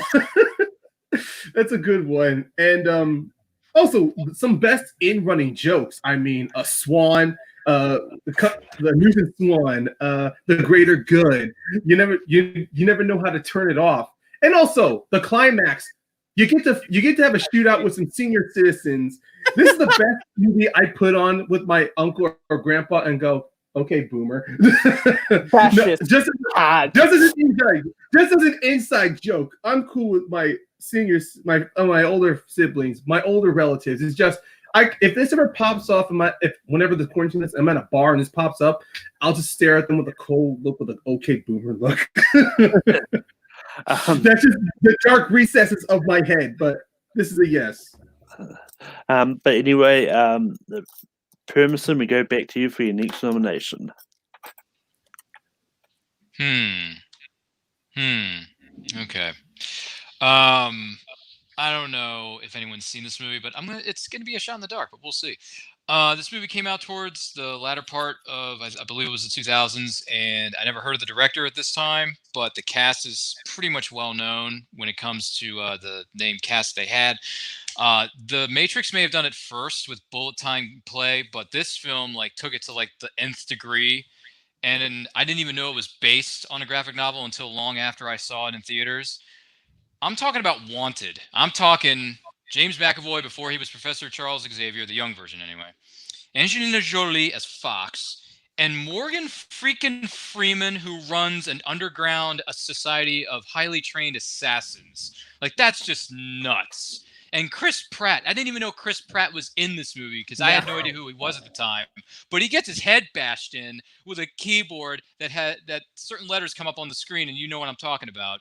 Which is funny, by the way, because he deserved to get his butt kicked at the end of that, by the way. Such a bad person. But the movie Wanted is a fun action/revenge movie, and I like revenge movies. I like it when people get payback. And this movie does it pretty darn well, especially in the last 2 minutes of the movie. Is so good. When that revenge happens, it's just, it's such a good payoff. So I'm going with Wanted. What do you guys say? Matt, what do you say about Wanted? I'm gonna be very honest. I've never heard of this movie. Until you explained it. Like, I think I've seen it, like, the Blu-rays and everything when I go to like Best Buy or Target or something, but I've never like really looked into it. Your description of it makes me want to check it out, but I have to say no just based on the fact I haven't seen it, sadly. Oh. All right. Well, definitely watch it. It's really good. Yeah, I've also never seen. I've also never seen this. God. But in saying that, from the reactions from Ryan and Manning, I think they've both seen it. Mr. Payne, what do you say about Wanted? I'm sorry. Yeah. I'm sorry. Before McAvoy was Professor X, I did see this movie. To be honest, if Morgan Freeman and Angelina Jolie were not in this, I never would have seen this movie. And even as someone who is following graphic novel and comic book movies, I would never have found this. This is it. It does have. Am I hearing the echo of myself? I don't hear anything. I'm sorry. I'm getting a little paranoid for a second. But as I was saying, I'm watching this. Sorry, but no. Yes, I will give Wanted a yes. I like the action involved in there. Sometimes it looked like it was overdoing a bit with the bullet time, but when you look exactly at the story and the setup of these assassins, the whole curving the bullet, which has been parodied and joked to death, I like the meaning behind it. And yeah, if I just want a good popcorn action flick, this is something I will pop in, either a physical copy of it or coming across anything on streaming service. So it is a yes. Manning, what is that down to you? What do you say about It's up Wanted? to you, Manning. See, this movie. I like it. I never was like in love with it, but there's so much style to this, and this movie was on my honorable mentions list. It was like right off there. But you know what? Why not? Let's do it. We've already said no to so much stuff. We might as well do it. So yes. Wanted, yes is a yes for me. Thank you, Manning. You are a gentleman and a scholar. Oh, I don't get that often. Thank you. While we started off slow and at 40 minutes, Really it was looking like it was going to be a long episode. Slower than James McAvoy curving a bullet. About half an hour since that, our list has sort of exploded into a lot. No pun intended, guys. No pun intended. We're a John McTiernan action movie. We start off slow in the beginning, but we get there in the end. Dude, we're up to 9. This is so good right now. 3 more. There's a few that I want to try and get on. A couple choose wisely. Couple which I think are bound to come on. One, I'm going to bring up the one that is a bit of a guilty pleasure for me. So it's going to be interesting to see what happens. I'm bringing up Jason Statham's movie Crank. My God! Not the one I was thinking of. Not the one I was thinking of. But go ahead. This is a ridiculous fun movie. Yeah, it is. And just like the action scenes just come from him just trying to keep his heart going. Otherwise, he's going to die. This just leads to a whole lot of interesting things, like sex with Amy Adams in a public area. Just No, Amy Smart. You not said Amy Adams. I knew it was Amy. There's so many actresses named Amy in the world. Blonde actress, Amy Smart. Well, I Amy mean, Adams in her earlier career was blonde, so That's true. I'll give you that. Amy Poehler is also blonde. Dude, there's a lot of Amy's that are blonde, okay? But I mean, as a Power Rangers fan, yeah. there's Amy Jo Johnston.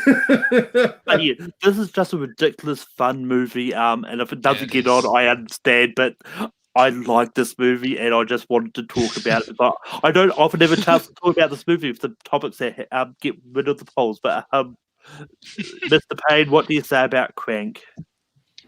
I'm going to be honest. I had a different Jason Statham on my list. Crank was definitely an honorable mention.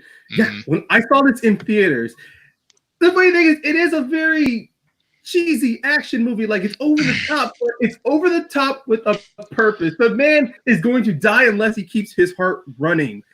I mean, what else is he going to do? What, he's just going to keep beating up people? No, he's going to do everything possible. Shootouts, having sex with Amy Smart, doing a shootout while receiving something a little special from his girlfriend.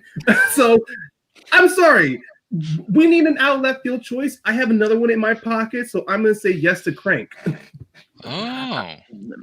Manning, what do you say about Crank? I am reading it right now. The premise is utterly ridiculous, and I love it, and I can't wait to see it. But I have not seen it yet, so I have to pass. Okay. Hermison, what do you say about Crank? I saw this in the theater. My name is Jeff Chelios, and today is the day that I die. I mean, it's insanity. It's probably the sequel was more insane than the first one. Let's be honest. Crank is the nth degree of what a crazy OTTTTTTT action movie is.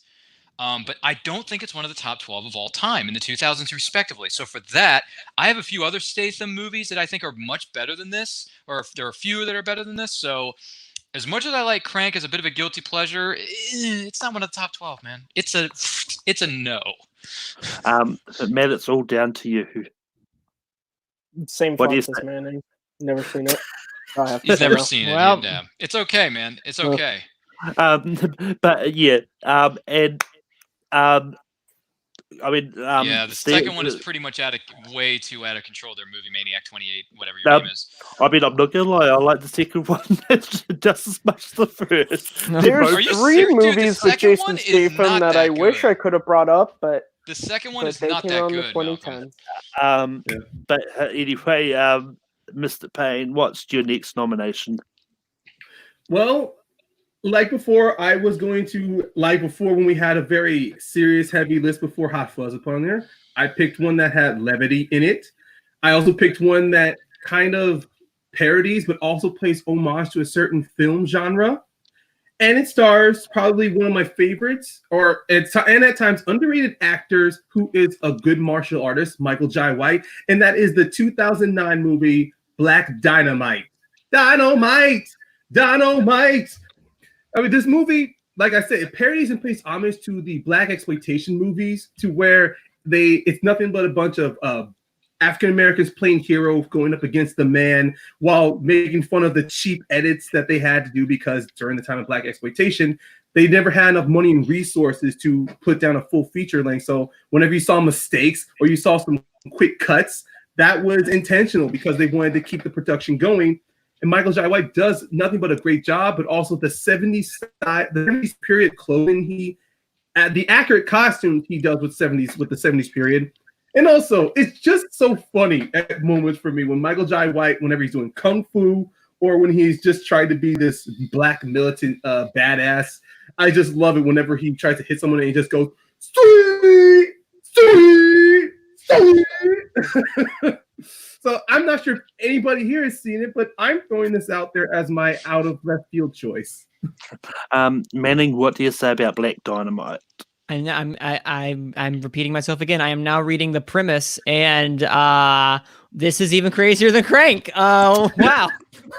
No, I have to watch this now too because this looks ridiculous and fun. I have not seen this one either, so I can't give it a pass or a fail on this one. Permison. Let me get this straight. This movie, Black Dynamite, stars Michael Jai White, right?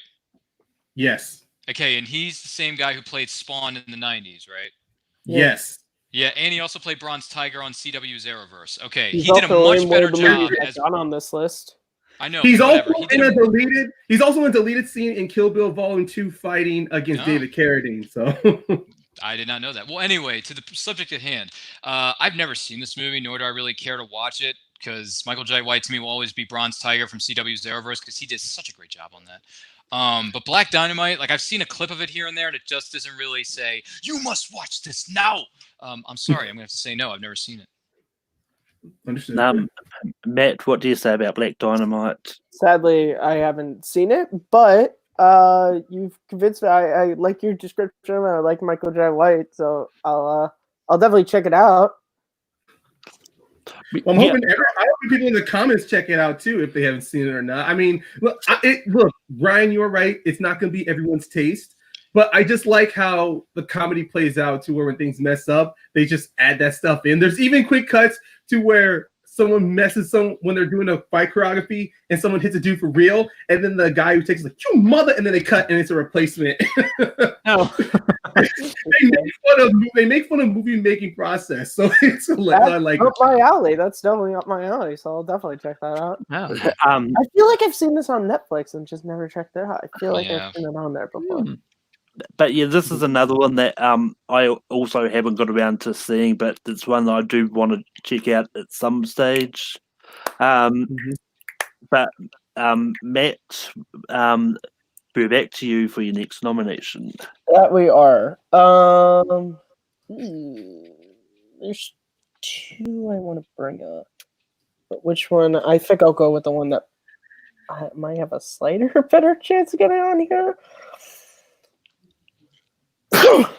Bless you. Sorry, I'm allergic to bullshit. I'm of course going with I, Robot, one of my favorite movies.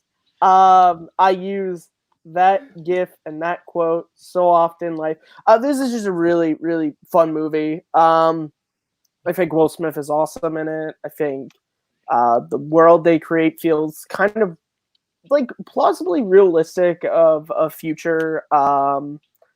His name is escaping me now. Who plays the robot? Alan Tudyk. Alan Tudyk. Yeah, Alan Tudyk before K2SO was, I believe, it's Sunny. Is it Sunny? Sunny, yes. Sunny. Yeah. The robot said it was Sunny. It's so much fun. It's a great movie. I love all the actors. I love the actor's name escaped me, but who plays the police captain. I think he's great. His interaction with Will Smith is awesome. So yeah, I Robot. Sorry, Matthew. Shy McBride, he plays the captain. Yeah, he's great. I'm gonna miss it. Miss what? When people were killed by other people. Oh, yeah. I, Robot. Okay. It's not the Will Smith movie I thought you were going to come up with. That one's fine, and I would definitely say yes to it, but I prefer this one. Spoilers. But yeah, I know this one. I think probably this was made out of Will Smith list that we did, but Wild Wild West? No, that was in the 90s.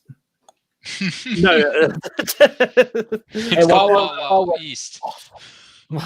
I'm sorry, it's just jumbled here. I thought I heard someone say West. I'm like, wait, what? No. Jim West? No. That's a 90s movie, not a 2000s movie. I probably said Will Smith list really quickly and it sounded like this. No, Malcolm, didn't you hear they made a sequel in the 2000s called Wild Wild East? It was not a critical success. Ironically, isn't that just what the working title for Shanghai Noon was? Dude, Shanghai Noon was a much better movie. But it was a much better movie, though, Malcolm. He's right. But anyway, I'm gonna say yes to iRobot. I do like this, but if the other one comes up, then I think the other one is a better movie. But this one's pretty good too. So if the other one comes up, Malcolm. Well, I'm kidding. Well, no, but I mean, it's more right. if the other one comes up, then it's depending on the placing on the list, essentially. Okay. But you said yes. What do you say about iRobot? Oh man, I wish I was last here. I'm so torn on this movie. I love it. Yes. I saw this. I when I did the Will Smith ranking movies, I definitely nominated this movie because it's a good Will Smith performance. Yeah, I like the futuristic. I mean, the saying itself is perfect. I mean, it is plausible the moment we start creating robotics or we start putting a leash on AI, which eventually 20, 50,000 years will overthrow us. But no, but I like but even the thing itself, where we're so reliant on technology to the point we don't think of it betraying us. And there's one guy who everyone says is crazy, turns out to be right. So, you know what? I doubt this might be in the top 5 once we rank them, but I'm just going to throw it in. So let's say yes for iRobot. iRobot makes the list. Manning, what would you have said? I would have said no because there's another sci-fi action film that I have in mind that I wanted to make the list that deals with themes that are similar in the sense of dystopian, or utopian dystopian ideals. So I'll hold off on that, but it would have been a no. Interesting. Now I'm just trying to... I think I know the one you might be referring to. Oh. Well, for the slipperies, I think we've already got a movie starring the person from this on. All right, what on here. Oscar-winning movies have that plot from the early? Hey. What would you say about iRobot?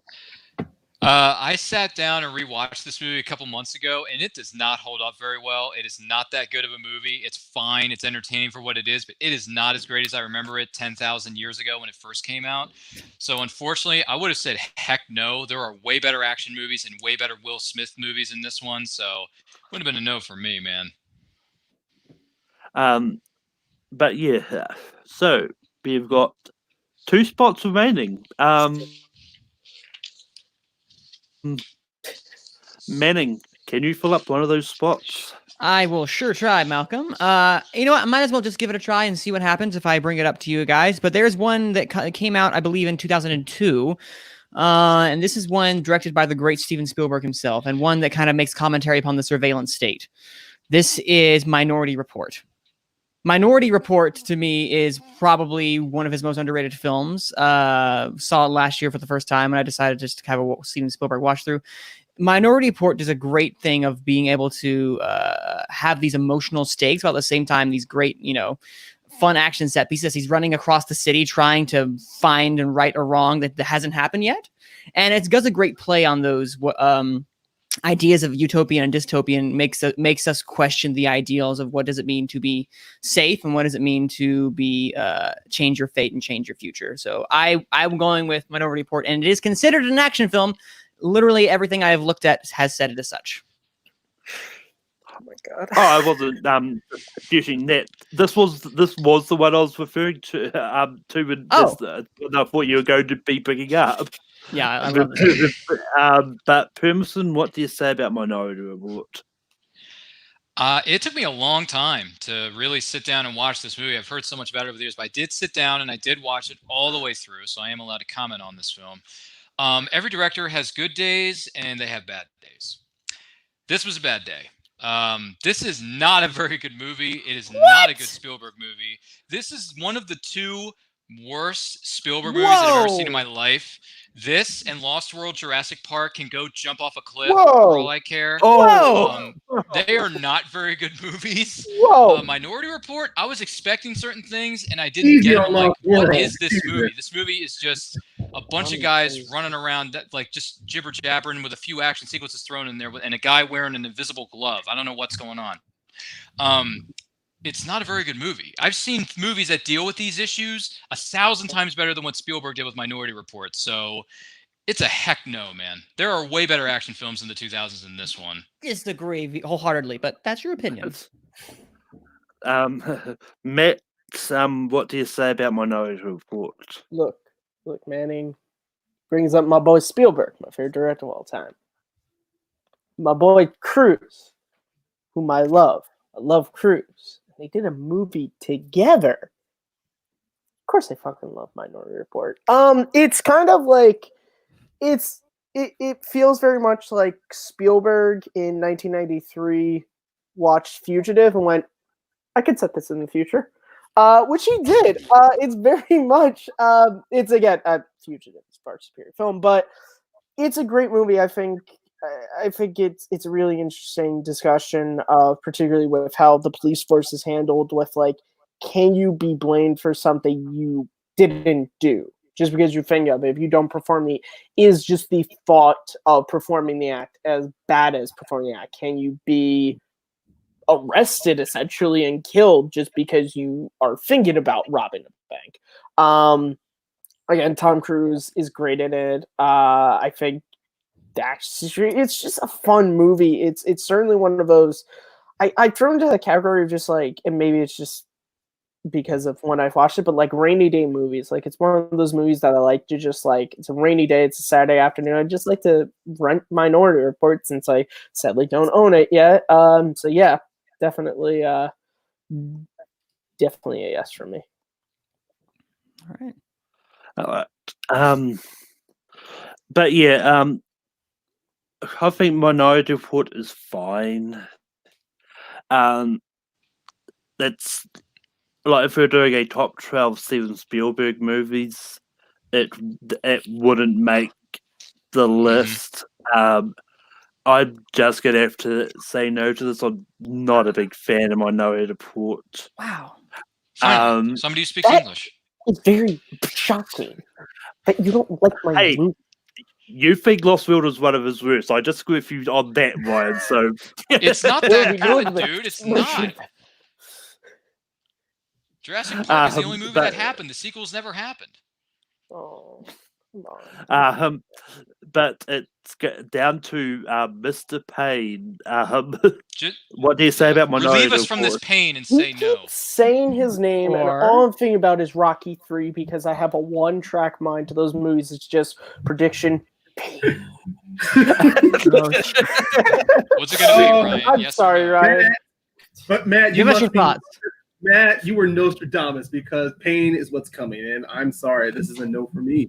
Trust me, Minority Report is definitely one of the more passable Steven Spielberg movies. Okay. Not, and I mean passable like within the 70% tile because I do enjoy the story. I like also some of the dystopian like the plot itself. The difference between choice or we choice and predeterminism. It's just for me, it drags when Tom Cruise is not on there. And as much as I like Colin Farrell and Max von Sydow, they do nothing when they're not opposite Cruise. So I am sorry, this is a no. Okay. All right, Manning. Y'all hurt my feelings, but that's okay. We've grown a better friendship, I think. I was about to say, you want to start your own show, Matt? Just talking about movies. Oh my God! You know what? Like, can I just say for a second, Manning and me doing a show talking about movies would be Why don't we do it? Fucking fascinating show in the world. We're two very different styles. We literally have two different. It's literally a 2v2 here because it's Manning and Matt with similar taste, and then Perma and I have similar choices as well. We're literally all each other, and Malcolm is literally he's the VP in this Senate. He's the deciding vote here. I am the Senate. It's weird. You know, Malcolm, it's funny. Two guys are the same initials, have similar tastes on this list. It's crazy. And two guys who have the same first initial. I'm just saying. I did say initials. I said that. Initial. I didn't say initial like first. Whatever. What's the next candidate? Who's up next? Me and Manning. He got it. He got it. Okay, Anyway, Permson, it's bound to you for your next nomination. Oh God, all the good ones have been taken, dude. This is going to be hard. Like this. Yeah, Taken's on the list already. What's that? Say that again. I said Taken's on the list already. Yeah, but like, come on. Come on, that's a good one. I know, right? All right, I know that one's not going to make it. That one's probably not going to make it. Are you sure though? With this panel, I don't know anymore. I don't know. We'll see.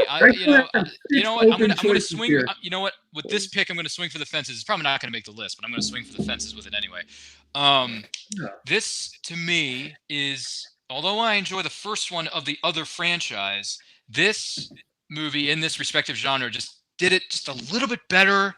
And just, I don't know, I had a bit more fun with this movie than I did with the first one. So I'm going to go with the crew that knows how to look good, pull off a heist, and drive PT Cruisers underground in California while Edward Norton is chasing him with a helicopter doing it. I'm going with The Italian Job, baby.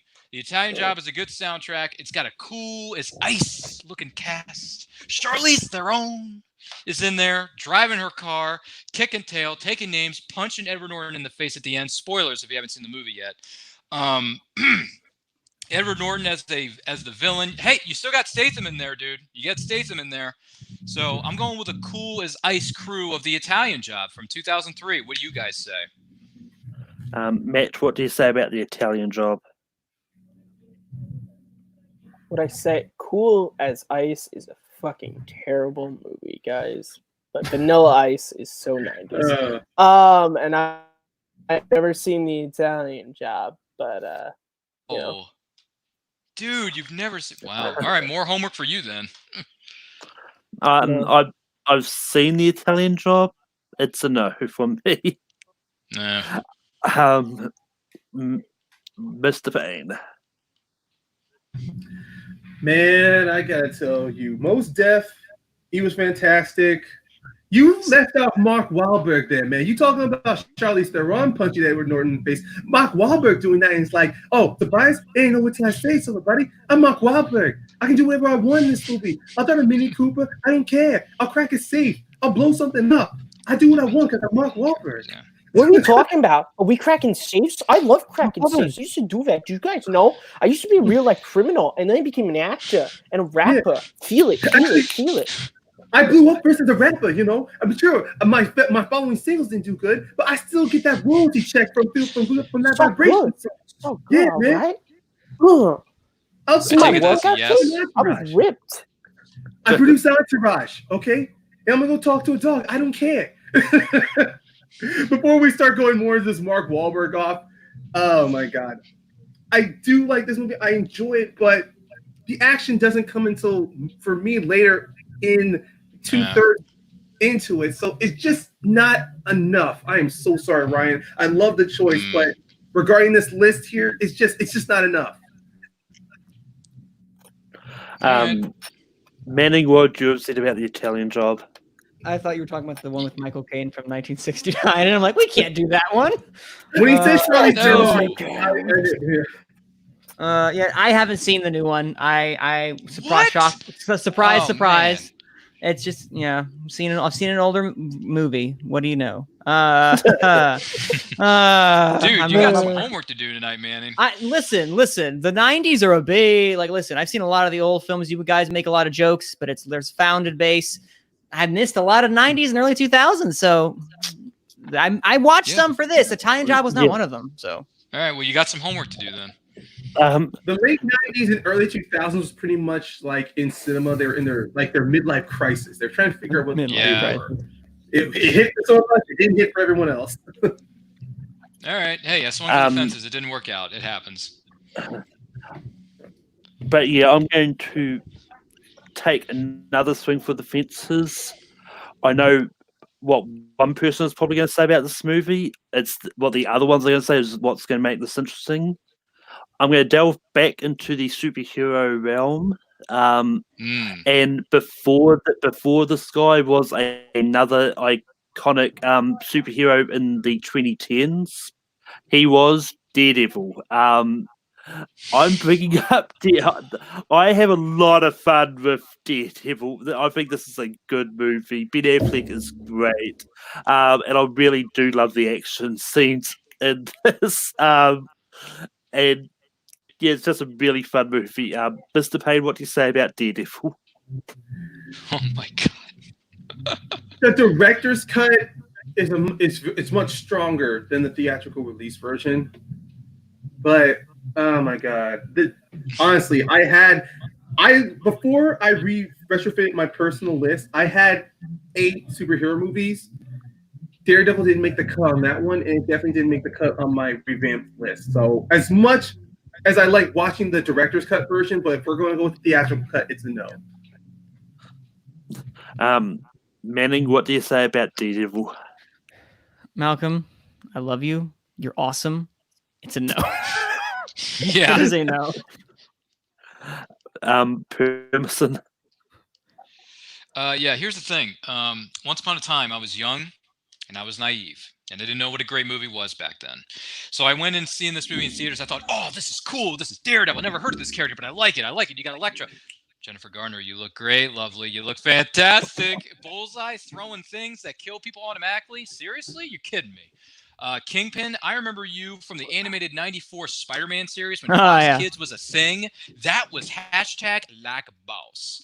But this movie, I thought it was cool for what it was, but looking back on it now, it's like, I don't know, man. Maybe I was wrong about this movie. By the way, the late, great John Schnepp said that the director's cut is much better. One of these days, I'm going to sit down and I'm going to watch that director's cut and see if I enjoy the film more than I did when I was a kid. So, I don't know. For right now, I would have to say no because it's been a hot minute since I've seen that movie. And I look back on it and I'm like, if I were going to make a list of my top favorite or top 50 superhero movies like Collider did a few years ago, Daredevil probably wouldn't even make the list. I don't know. Probably not. Now, Matt, I know you can talk about half an hour on this, but I'm only going to give you 2 minutes to talk about Okay, Daredevil. only 2 minutes. Yeah, I love this movie. Not as a guilty pleasure. This movie is very high as one of my favorite comic book movies. The director's cut, not the theatrical. I love Ben Affleck's performance. I love the movie and the world it creates. I love Kingpin. I think Elektra is great in it. Colin Farrell is having so much fun as Bullseye. Bullseye. He's having It's just I can't explain. Like, I came to this movie far later than other people, and I love it. It hits the Daredevil comics that I like. I love Ben Affleck's portrayal. Yeah, Matt loves Ben Affleck in a movie. Shocker, but yeah, I love this movie. This gets a hell yes from me. But yeah, unfortunately, it doesn't make the list though, and we're not going to be able to get Daredevil to number 3 on this list. Did Manning I say said yes no. or no? I said Oh, no. okay. I said I loved Malcolm, but I can't say yes. I'm sorry, my Wi-Fi has six- been a little iffy. It's okay. I'm sorry, 60% of this panel said no, so. Yeah. That's fine. There's no worry. So no dream stories of Daredevil getting number 3 because people forgetting it. And I to be will honest, never. it might continue, but this might continue with my next pick. And look, I once again want my next pick is another one of levity. This goes back to a time when Jackie Chan's movies were being imported from China to the United States, like Rumble in the Bronx. And so seeing him, we wanted to see him in a legit American version. And so one movie came out that was pretty much East meets West, the fastest hands in the East meets the biggest mouth in the West. While that came out in the 90s, I'm selecting its sequel that came out in the 2000s, Rush Hour 2. Jackie Chan, Chris Tucker. While the movie may not hold up as strong, and sometimes the jokes might not land, but even then, this is still a good movie another popcorn movie to watch. Just watching Jackie Chan and Chris Tucker run wild along China, having a fight in a massage parlor, to then going to Las Vegas with a very funny appearance from Jeremy Piven as a tailor, to them fighting in the casino. This movie was just at my time, it was balls to wall fun. Chris Tucker being Chris Tucker and Jackie Chan getting to do something he likes to do best. And that's my pick, Rush Hour 2. Manning, what do you say about Rush Hour 2? I saw Rush Hour 1 and I didn't love it. I never saw the other two, so I have not seen the second one. So I cannot vote on that one. That was never my thing. Permison, what do you say about Rush Hour 2? I mean, I saw the whole trilogy in its original run. 3 not that good, but 1 and 2 are really good. I just rewatched the first one a few days ago. I still enjoy it. I don't love it as much as I did when I was a much younger and naive person and didn't know what great filmmaking was. But it's an enjoyable comedy. It really is. It's an enjoyable action comedy. It really, really is. Some good liners in there. Jackie Chan and Chris Tucker play off each other really, really well, so I'll give you that one. But there are way better action films that came out in the 2000s than this one. So sadly, as much as I like Rush Hour 1 and 2, they're not one of the GOATs, and they wouldn't make the GOATs when it comes to this list. So unfortunately, it's going to have to be a no. Matt, what do you say about Rush Hour 2? I love Jackie Chan and Rumble in the Bronx. I love Chris Tucker in Fifth Element. But for some reason, Good when ones. they Good paired picks. Jackie Chan and Chris Tucker together, I did not love it. However, quite like Manny, I've only seen the first one, which I thought was fine. I kind of saw it as a like, hey, Lethal Weapon, Tango and Cash were cool. Maybe we can do this again, guys. And it was okay. But I just never had a drive to seek out the other ones. I much preferred to just seek out Jackie Chan's solo work. So yeah, sorry. No worries. I would have. Rush Hour 2 would have got a hell yes from me. I love it. And I actually enjoy it more than Tango and Cash. You can get the fuck off this channel right now. Right now. It's his show, Malcolm. We don't know what we You can have do. to prove to me you've seen Tango and Cash before. There we go. See, All right. you just made him leave the booth. He just left the booth. fine You with can, that. producers, can you get him back here, Malcolm has please? to prove to me Producers, get him back in he's here. Malcolm has to prove to me he's seen Tango and Cash before he could say something like that. Oh, there's Malcolm. There he is. Malcolm, welcome back to your own show, man. Thank you for coming back. I mean, anyway, Matt, it's back to you for your next nomination. Okay, so maybe did it get re-released? I don't know. I'm going with Tango and Cash. I know it got released in 1989, but let's just pretend it got released in 2000. No, I'm not doing that. No.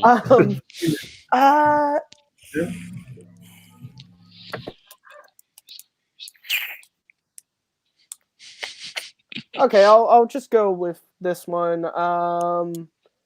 Just because it's kind of getting late and we still have to rank this. So Yeah. hopefully We're everyone gonna be here likes all night, man. this movie. I'm going with Bad Boys 2. This movie is wild, it's crazy, it's insane, but that's why I love it. If you want to make me laugh and fall out of a chair, just put on the Reggie scene. What the hell? How old are you? 15? Shit, man, you look at least 30. Who the hell is that? And if I'm there, it's gonna be chitty chitty bang bang. You ever have sex with a man? No? You want to? I love this movie for as wild and crazy. It's not Armageddon when it comes to Michael Bay for me, but it's a fun, enjoyable movie. And certainly I think one of the best action movies. Josh McCouga approves this list if we put this on. I mean, I like Bad Boys for Life more, but that wasn't in the 2000s. But I'm gonna say yes to Bad Boys 2. It was totally on my list. But yeah, Manning, what do you say about Bad Boys 2? Why'd you go to me? Come on, man. Oh dear. I like him. I like the Bad Boys films well enough. I have not seen Bad Boys Forever yet. For life. For life. Bad I Boys said Forever is going to be the fourth. That's the fourth one. I said that. I'm like, that's not right. Yeah, Bad Boys for Life is. I've not seen that. I'm not the biggest one. I realize now. My buddy. I like the classics. Hey, thank you, Kearns, for putting Lethal Weapon in my radar. So stuff like that I appreciate a lot more than these. So that's one of the best Christmas movies. That's another debate again. It happens near Christmas, so that's valid. That's a throwback to an old Rankum episode where that man it was on. Oh yeah, I remember that. That was a classic. It is almost 2 hours into this, and how many do we have left? 3 spots. I only have two more movies. Two spots. Two. Oh, so we'll only have one if you say yes to Bad Boys 2. Mountain, did you say yes or no? The rest of us say yes. I said yes. Oh, then I'll say no. Cool. So that we can kind of like go back and forth, see what happens. Mr. Payne, it looked like you murdered someone over there, but what do you say about Bad Boys 2?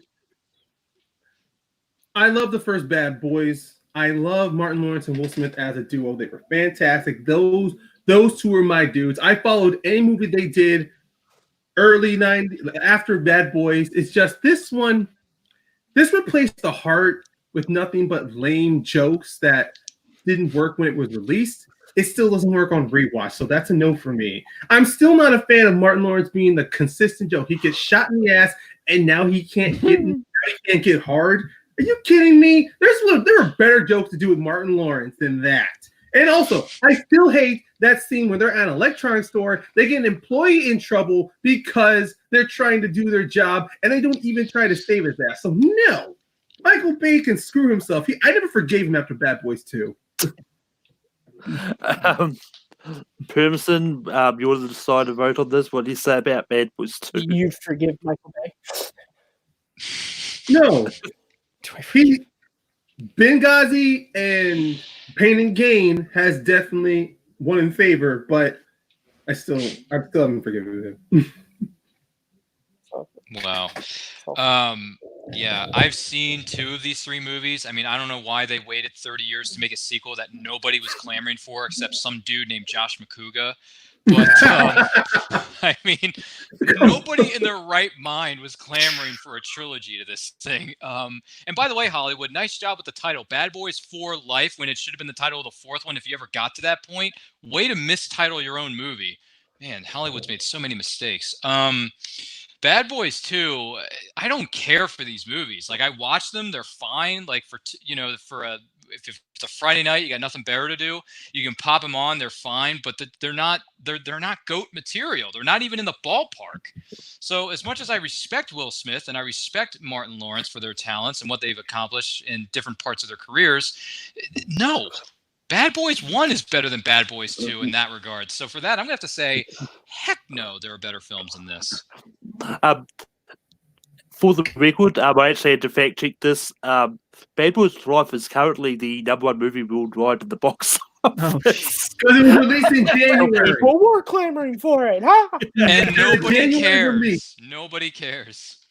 It got a January release. The studio didn't have the balls. It was released in toilet bowl season when there was nothing better to do. That's how American Sniper and Jumanji made their money, so they did the same thing with Bad Boys for Life. There you go. Yeah, congratulations on being the highest grossing movie of 2020, Bad Boys for Life, but I'm still not going to watch your movie. But anyway, Permison, what's your next nomination? Well, it's definitely not Bad Boys for Life, I'll tell you that. Jeez. Ooh, boy, that movie made all the money in 2020, and I will never understand why. Coronavirus happened? What's that? Coronavirus happened. Yeah. The pandemic that's killing off nearly 7 billion people. Yeah, that's great. Let's see here. And it'll eliminate the planet with our government. That's it. There's not many choices left here. Well, we already got the Bond film, so we're not gonna the other one's not gonna work. Nope. Because I'm the only one who enjoys the second one. You know what? All right, let's another Hail Mary. Probably not gonna work, but we'll try it anyway. I enjoy this movie a lot when I saw it 20,000 years ago, and it's the 20-year anniversary. Happy anniversary to you guys, by the way. Good action film. The only good film that he ever directed, as far as I know. I might be wrong on that, maybe not. You got Drew Barrymore, you got Cameron Diaz, you got Lucy Liu, you got Bill Murray, you got freaking Tim Curry, you got Steve Kearns doesn't care. Look, man, if you want to call this a desperation move, call it what it is. Charlie's Angels. Charlie's Angels is a fun action adventure movie. It is a fun movie. The humor in this works. The soundtrack is pretty cool. The creepy Thin Man fight scene after that party that they're having at Tim Curry's place in the alleyway, that is one of the most fun, badass action sequences I've ever seen, especially when you got 3 women laying the smackdown on George McFly's candy ass. I mean, that's pretty darn fun to watch, dude. And also you got the song playing in the background, Smack My Up. I don't want to curse because I want to make this family friendly, but good stuff, man. I'm going with Charlie's Angels. I'm pretty sure none of you have seen this except me and Ryan Payne, but we'll put it on the table. Let's see what happens. What do you guys say about Charlie's Angels from the year 2000? And by the way, happy anniversary, Angels. Matt, you got anything to say about He's Charlie's gone. Angels? He's not even here. But anyway, this is a movie that I enjoyed. I like it. It's a gaudy pleasure, and I'm going to say yes, even if it means it's an easy one to put at number 12. Mr. Payne, what do you say about Charlie's Angels? Matt, I know you can hear us. Does your silence mean no? I think it does. Well, this is going to be number 12 on the list. I'm going to say yes because There you go. the 2019 Charlie's Angels made me realize just how it made me realize how the perfect set of circumstances the first one was in 2000. It blew up Cameron Diaz. It made people remember Drew Barrymore not just as an actress but also as just a pure talent. And also, it got Lucy Liu a blossoming career in the 2000s. And at the same time, Bill Murray dropping in the occasional deadpan line. It was good. Bosley. And also, we got introduced to this was my introduction to Sam Rockwell. Okay. Yeah, baby. Sam Rockwell as the charming guy turned out to be the villain who is eating everything up. And also the Destiny Child song that came with it, Independent Woman. So yes, this is a yes. And with that, it does make the list. Manny, what would you have said about Charlie's Angels? Yeah, it would have been a no. I have nothing else to add about that. I don't care for this movie at all. So have you ever seen it before? Like back in the day, and I was just like, this is not something I care about. So really, it's a fun movie, dude. I was not into it. Although the same guy who didn't care for Rush Hour, I have a particular style of action movie that I care for, and just there are some things in the early 2000s that just really didn't click for me. So I'll give it a try. Man. That's fair. Also, we're at 11. We still have one more left. We're doing good, guys. We might be here for 3 hours, but at least we're doing good. Kearns is like, F you, F all of you. This movie doesn't even count. Is that accurate, Matt? No, I've never seen this film, so I can't be able to say anything about it. I haven't seen any Charlie Angels thing ever. Show, just watch this one movie because the other things never happen. So just watch this one movie, you'll enjoy it. All right. I mean, Drew Barrymore was pretty darn good in this, dude. Just saying. I don't know. Maybe me have been agreeing on a lot of stuff. Like this, so. I don't know. Who's next to put our final candidate up here? It's me. All right, choose wisely. Maybe. Yeah, I'm looking at my list. It's like, do I take a risk, or do I go for a safe one and put it that I'm pretty sure will make it? That is why we are upon it. But I'm sure your comments are going to give us so many other choices. Like, how come you didn't put this one in there? Like, yeah, what's going to be? There is one that I want to get in there. That may not happen. Random comment ever. But I know there's a bunch that's been mentioned in the chat. A lot of them I haven't seen, and some I just don't care for. But I'm going to bring up a fun movie. It's set on a plane. It's got a it's got Samuel Jackson screaming. Oh my god! Who doesn't love snakes on a plane? Oh my god! I might as well nominate a Star Wars movie if we're doing snakes on a plane. Dude, didn't this movie get nominated for like 6 Razzies that year? Maybe, I don't know, but Manny, do your research. But this is checking. Guys, let's let Malcolm make his case. Make your case, sir. This is, I mean, it may be not a good movie, and that's an understatement, but I enjoy every minute of this.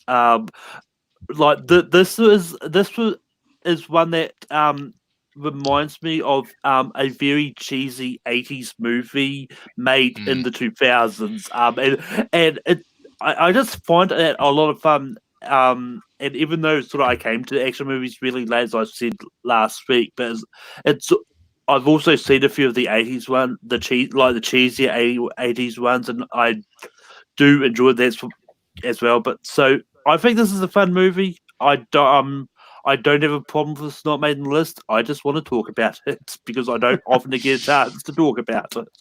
Also, I've got a funny feeling I think it might have actually made our Samuel Jackson list because a certain Charles Ellison helped get it on.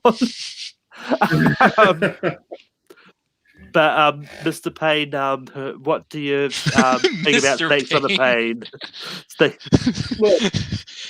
Despite Samuel L. Jackson, the cast, some of the supporting actors, some of the actors they had pop on this movie did catch my eye. But to be honest, I spent nearly over 80 minutes just so I can hear that line, and it did not feel earned. So I'm sorry, Yeah. this is a no. Yeah. Manning. Yeah, that line was not earned. That is that from the iconicness that it is. It's just like a. It's no, this is not a good movie. And it also, from my end, it did not receive any Razzie nominations, which I'm really shocked by. And also, so. I think they were too scared of Samuel Jackson. They were scared of Samuel L. Jackson busting down their ceremonies and throwing down not touching that. A cuss bomb tirade that would have blew them out the water. That's Kermison, what do you say about Snakes on a Plane?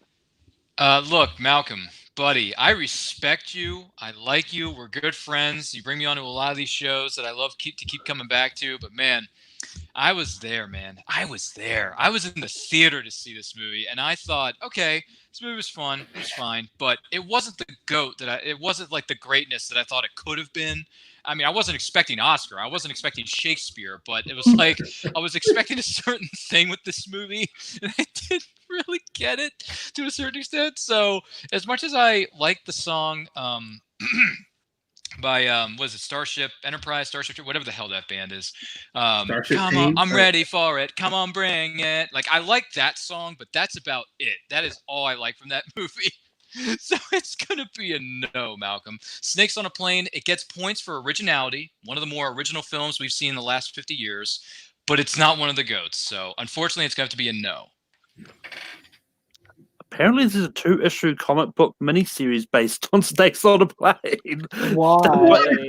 Done by DC. You know. Why? This is after the movie or before it? After the movie, I believe. Thank Okay, God. see what I mean? What would you have said about Snakes on a Plane? I saw this movie once. I was flipping channels, and I just read the like description of it, and I was like, what? And I kind of just had to watch to see if it was a real movie. And I'm not entirely convinced it was. And I watched it, and I agree with the sentiments of Ryan and Manny. That line was not earned. It is a great, if you just take it out, it's a really cool Sam Jackson moment. But when you watch the entire movie, that is from a completely different film in which it's a lot cooler. This movie is just it's dumb. And not in a fun way. Mm-hmm. But yeah, that doesn't make the list. Mr. Payne, do you have what will finish off this list? Maybe. Look, there are definitely some obvious ones on my list I want to pick, but you know what? I'm not looking for obvious. I'm looking for what is consistent, something I like to go back on and watch. And this, I'm dipping back into my list of the martial arts epics movies. This came out in 2002. Quentin Tarantino put his thumb of approval behind it. The marketing pretty much said Quentin Tarantino praised this movie. So, and it stars Jet Li, Ziyi Zhang, Tony Leung, and Donnie Yen. That is Hero.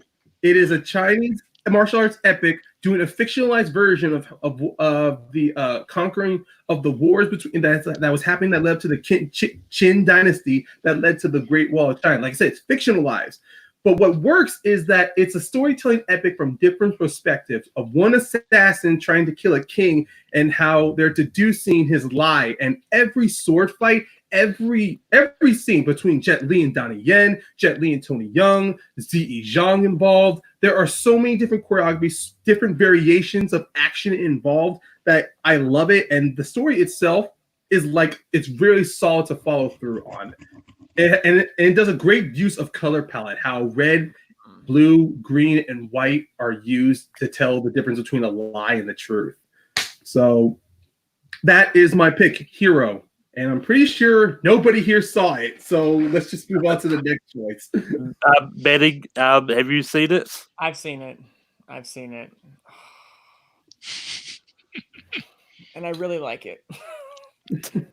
But the problem is there are other movies that I want to be on this list before that. But I'm This is a fight for the last spot. This is a fight for the last no. spot.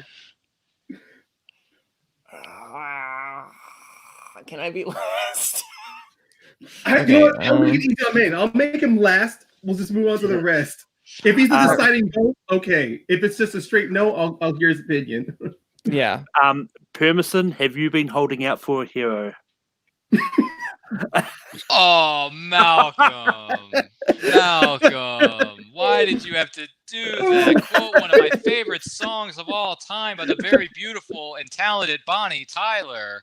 Goodness gracious, what a great 80s tune that you can still listen to 3,500 years later and still enjoy the heck out of it. But anyway, to the business at hand. Hero. I've heard of it. I've seen the poster. It's been on network television a couple times.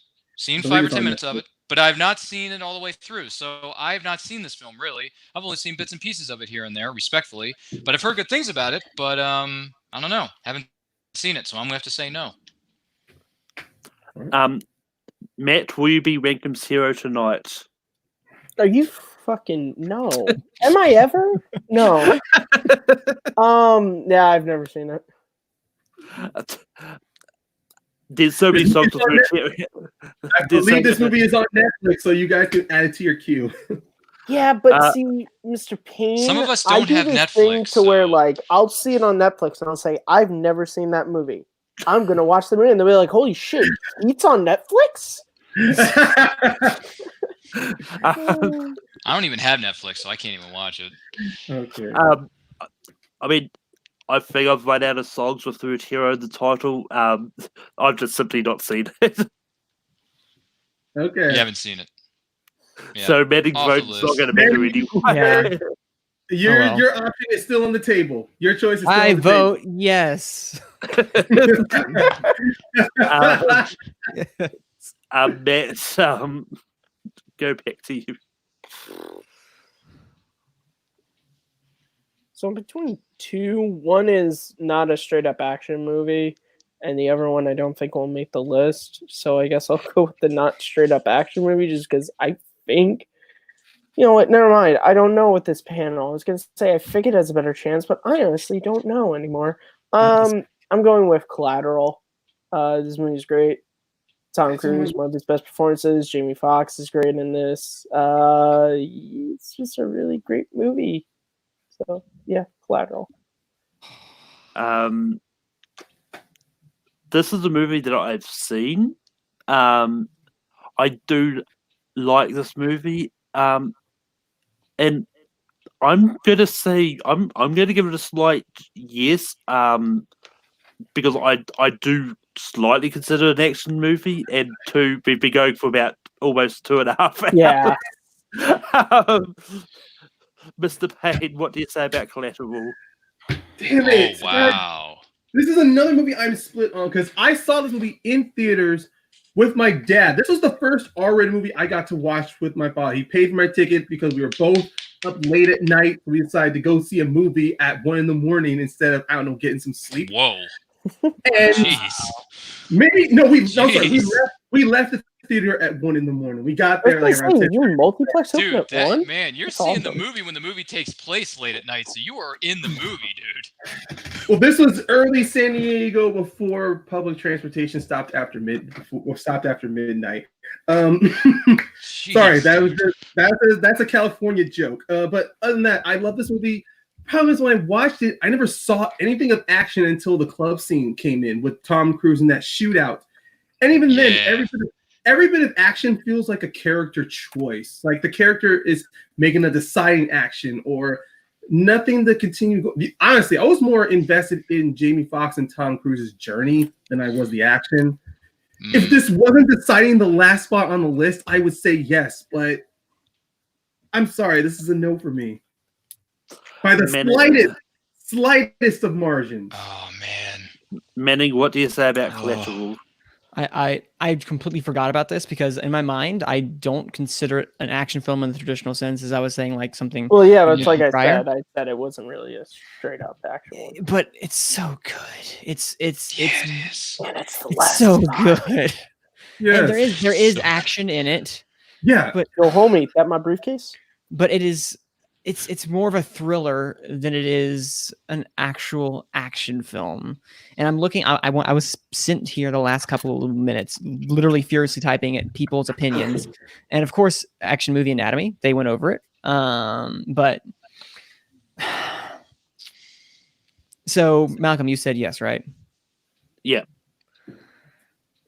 You can force one to be to decide it. I want to be that cruel? Oh God. Because I know I know he's also in the same boat as I am, where I know he likes that movie too. From I'm guessing his exasperated size. as well. Yeah, it's so good, man. It's Michael Mann's best movie. I agree. I actually agree. We actually agree. Look at that. I agree as well. I Disagree. I agree. I'm going to say no, only because of the fact that this is one that it's like teetering that edge where I could be do it, but I would not be opposed if it is. So, but it's phenomenal. So, So Permison is down to you. It does feel No, Manning, why? I can't decide. Oh my God, this is such a great movie from beginning to end. The vibe on it is great. The score is great. The soundtrack is great. That club shootout scene with Cruise So good. is the best. Like, that is Tom Cruise the way I've never seen Tom Cruise up to that point. I know. I'm like, dude, this is just so different from you. You're playing a nasty, cold-hearted assassin, and I like it. And I love your snazzy suit too. So good. It's so good, man. Oh, 7, not 8, not 6. Mind if I time you? Yeah, sure. If I get it wrong, you get a free ride tonight. I already gave my free ride tonight. Oh God, it's so I owe good. you an apology. It's so good. It's so good. Look, I think of this movie as an action thriller. It's a thriller. It's an action thriller, 100%. But there's one or two other films that I would consider to be like more action heavy than some of the others. So just ever so slightly. Is it a no? I'm gonna have to say no. I Because love it's this like movie. 11 o'clock my time, so Yeah, we need Look, to I make love this movie to Okay. guys, look, I agree with everybody. I love this movie to pieces. It's one of my favorite Tom Cruise movies of all time. But it's like it's a no, it's Ryan. more of a thriller and a character piece than an action movie per se. It really is. And Manning, you get that. Oh yeah, that's why I was like, Guys, I didn't love make it. the movie, so I'm not going to be personally offended if you say no. I mean, I have a movie that maybe are saving No. grace. We'll find out Okay, in we your got to moments. keep the ball rolling. We got to keep this rolling. But before we get to Permison, see if we have to but use me. that saving grace. That's what I was about to say. We go. Okay. Manning next. Okay, so I was going to say Kill Bill: The Whole Bloody Affair, but that's 2011 if you're counting all that. So what I will do is I will do one. What I will do instead is say Kill Bill Volume 1 because you have that final thing with Beatrice and the Yakuza, which is probably the most over the top. We talked about Tarantino before and his praise of Hero. That man is over the top in what he does and shows, and that is in and of itself a beautiful action like movie. It's a revenge. Ryan, I guess Ryan P. You, I'm gonna say Which one? Oh, well, you're right. Permison. Dude, I was about to say. same initials. Yeah, Ryan Permison. That's Ryan how you say Permison. my last name. How come they call me Mr. Payne the whole time? You don't have Mr. to Payne, worry. Mr. Okay, Permison. Manning, what's your pick? Okay, because you were saying you love a good revenge film, and Kill Bill is one of the quintessential revenge films, and I say as an action film, this would be a great thing to end it off. So Kill Bill Volume 1. Permison, what do you say about Kill Bill Volume 1? Oh, Volume 1. Okay, Volume 1. Okay, because I needed specifics. I'm like, there's a lot of Kill Bill movies, so you got to be more specific. Yes, than that. 1. 1. Okay, so Kill Bill Volume 1. I've seen it, so I am allowed to comment on this. I have seen this movie from beginning to end. It has some good action in it, man. There is no question. It is. The kitchen fight scene with I don't know what her character. I don't know what's the Bernetta actress's Green. name. The Bride? Vivica A. Fox. Thank you. Yes. Yeah. Okay, with the cereal box. Okay, cool stuff, right? And then what's her name? Lucy Liu. You didn't think it was going to be that easy, did you? Yeah. That was good. Oh, Red Ishii. Good stuff. No question, right? I am not a big Tarantino fan. Same, So unfortunately, same. I'm gonna have to say no. I thought Kill Bill was fine, but there's another Quentin Tarantino movie that I like more so than this one, respectfully. So I'm gonna have to say no. Matt, what do you say about Kill Bill Volume 1? As I think I've discussed with Mang before, I really haven't dipped into Tarantino's whole filmography. Sadly, it's just one of those things. So I actually haven't gotten around to the Kill Bill films yet. So it's a no, just based on my own negligence. And before I go, I'm going to bring up this comment from Sadru. He says that we can count 1 and 2 together. No, we can't because it No. together was not in the 2000s. Here's what I'm going to say. I don't care what Tarantino wanted to do, theatrically released, and I like it that way because it is a two-part story. It is a two-part story. It might work better as one whole, but regarding her journey, I like how it works as a 2-act structure. I mean, it's just like Lord of the Rings. They're 3 movies, and they work as separate parts of that story. But anyway, we're going on just to avoid going on a tangent about Lord of the Rings. I like Kill Bill Volume 1. I think it's a good movie. I'm going to say yes. Mr. Payne, it puts you in the deciding seat. Well, I'm not going to raise tension here and raise the drama. I mean, for Christ's sakes, this was on my list. I didn't actually announce it because I thought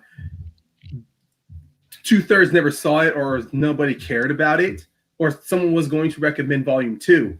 But to me, Volume 1, I think, is the superior version because Uma Thurman's character, the moment she wakes up from that coma, realizes her child is gone, before we realize at the end the child is alive, her pain, the fact that she has lost her unborn daughter, fuels her vengeance even more going forward to why she feels for Renetta's daughter after she kills her, which is why she has so much hatred towards anybody who was there at that freaking church. And come on.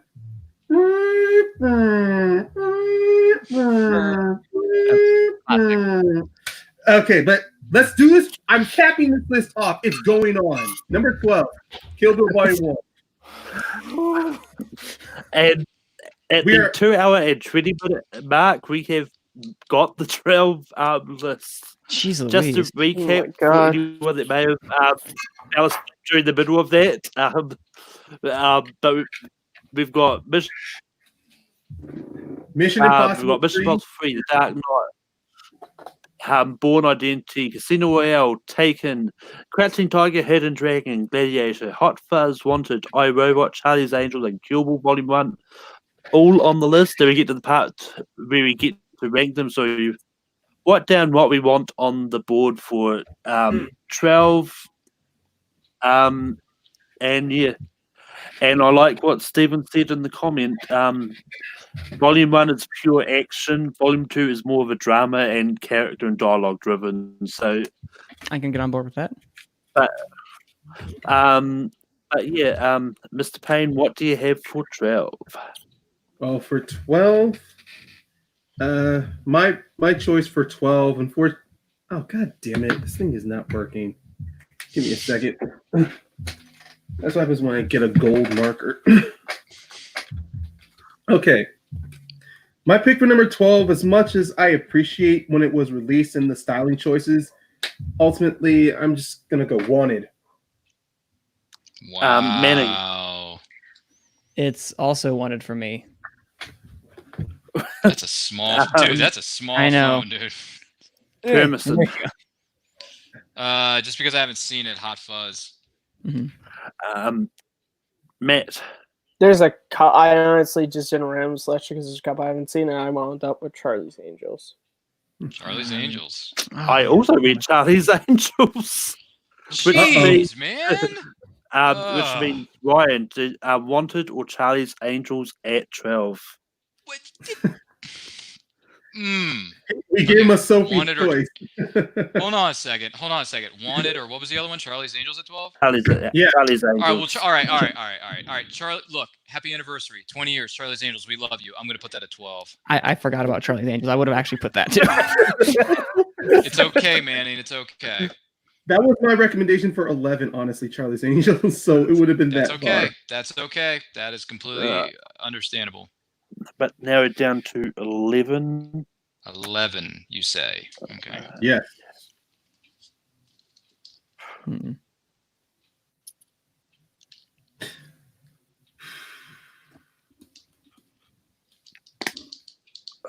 Mm-hmm. All right. Manning. I am going for iRobot. Oh, okay. Hermison. Once again, Hot Fuzz. Matt. Because I haven't seen it. Wanted. I went iRobot. Mr. Payne. I mean, I picked it for number 12, so it's coming back up again. Wanted. Yep. So my Ryan's person, tiebreaker again. iRobot or Wanted at 11.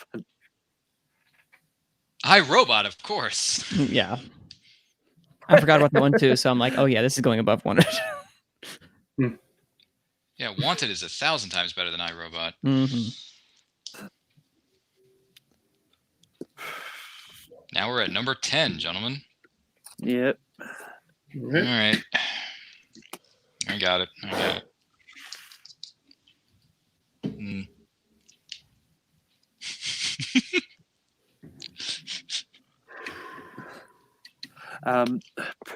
Permison.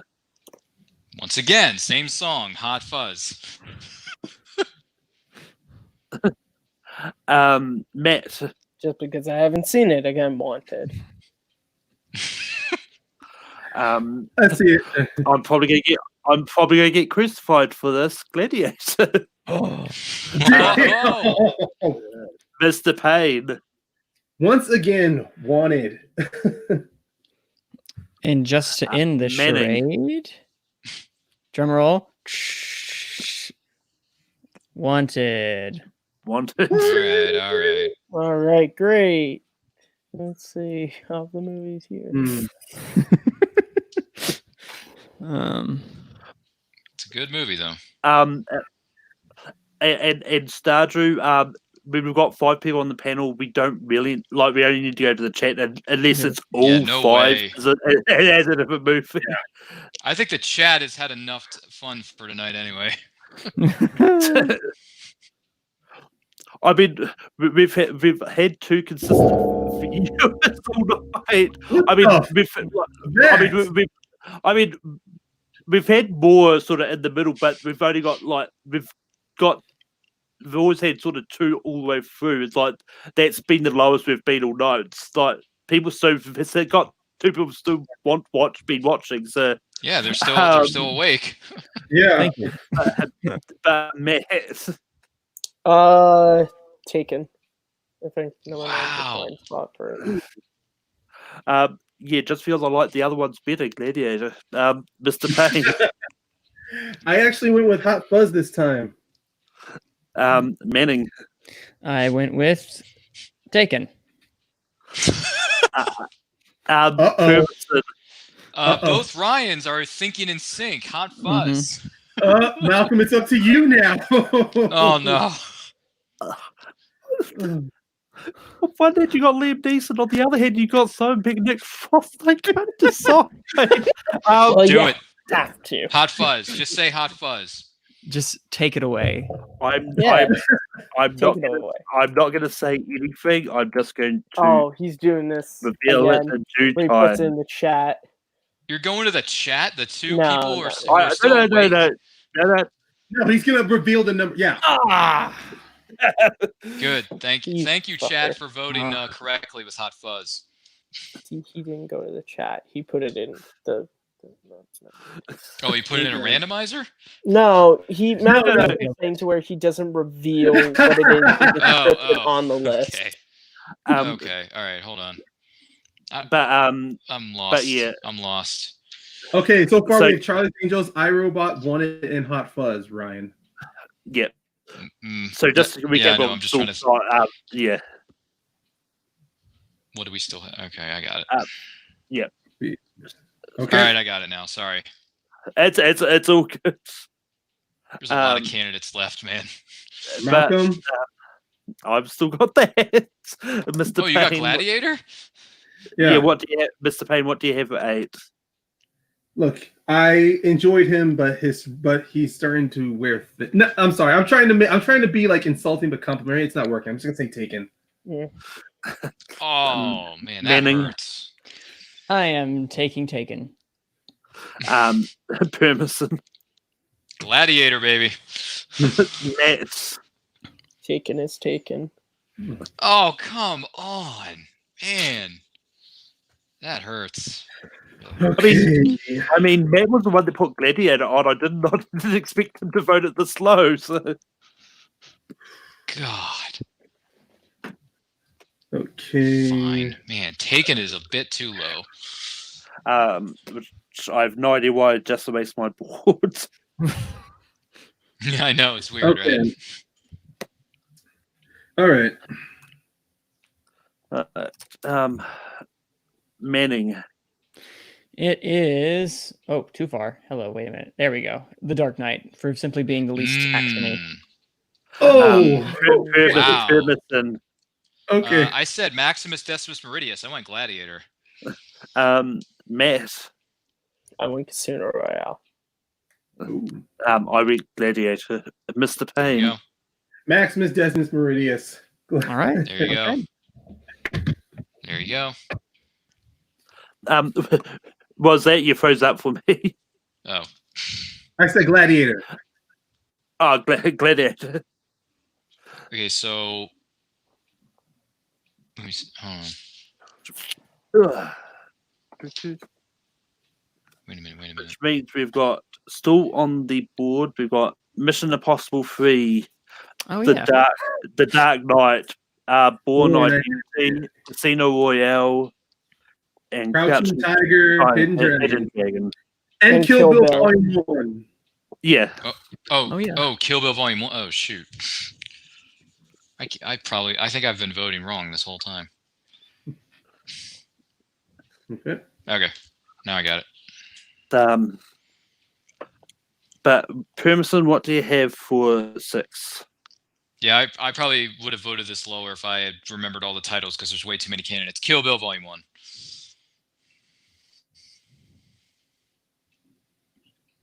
I think Matt. I hope Manny didn't change his board. The Dark Knight.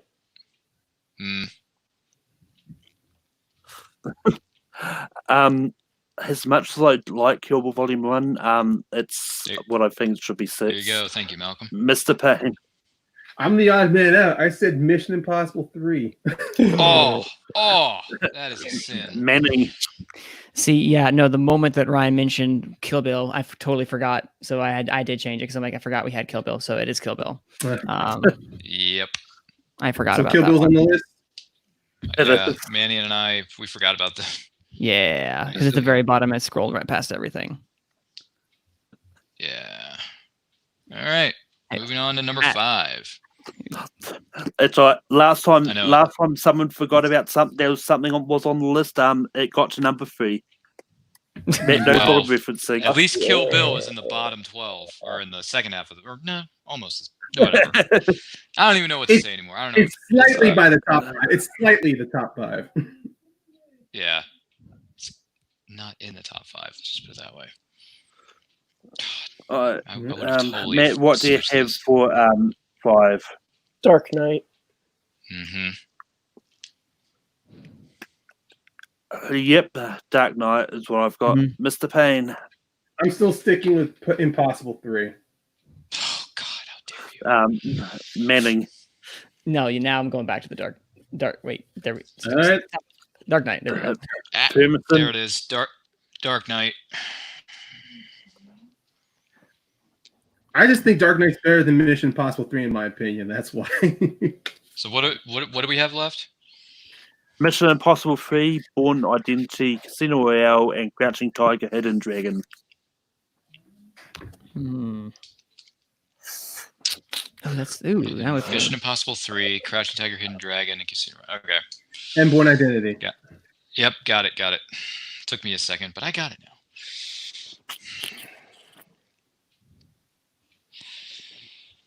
Yeah, maybe on another day and another time, Manny, and you and I should sit down and redo this list since we forgot about Kill Bill.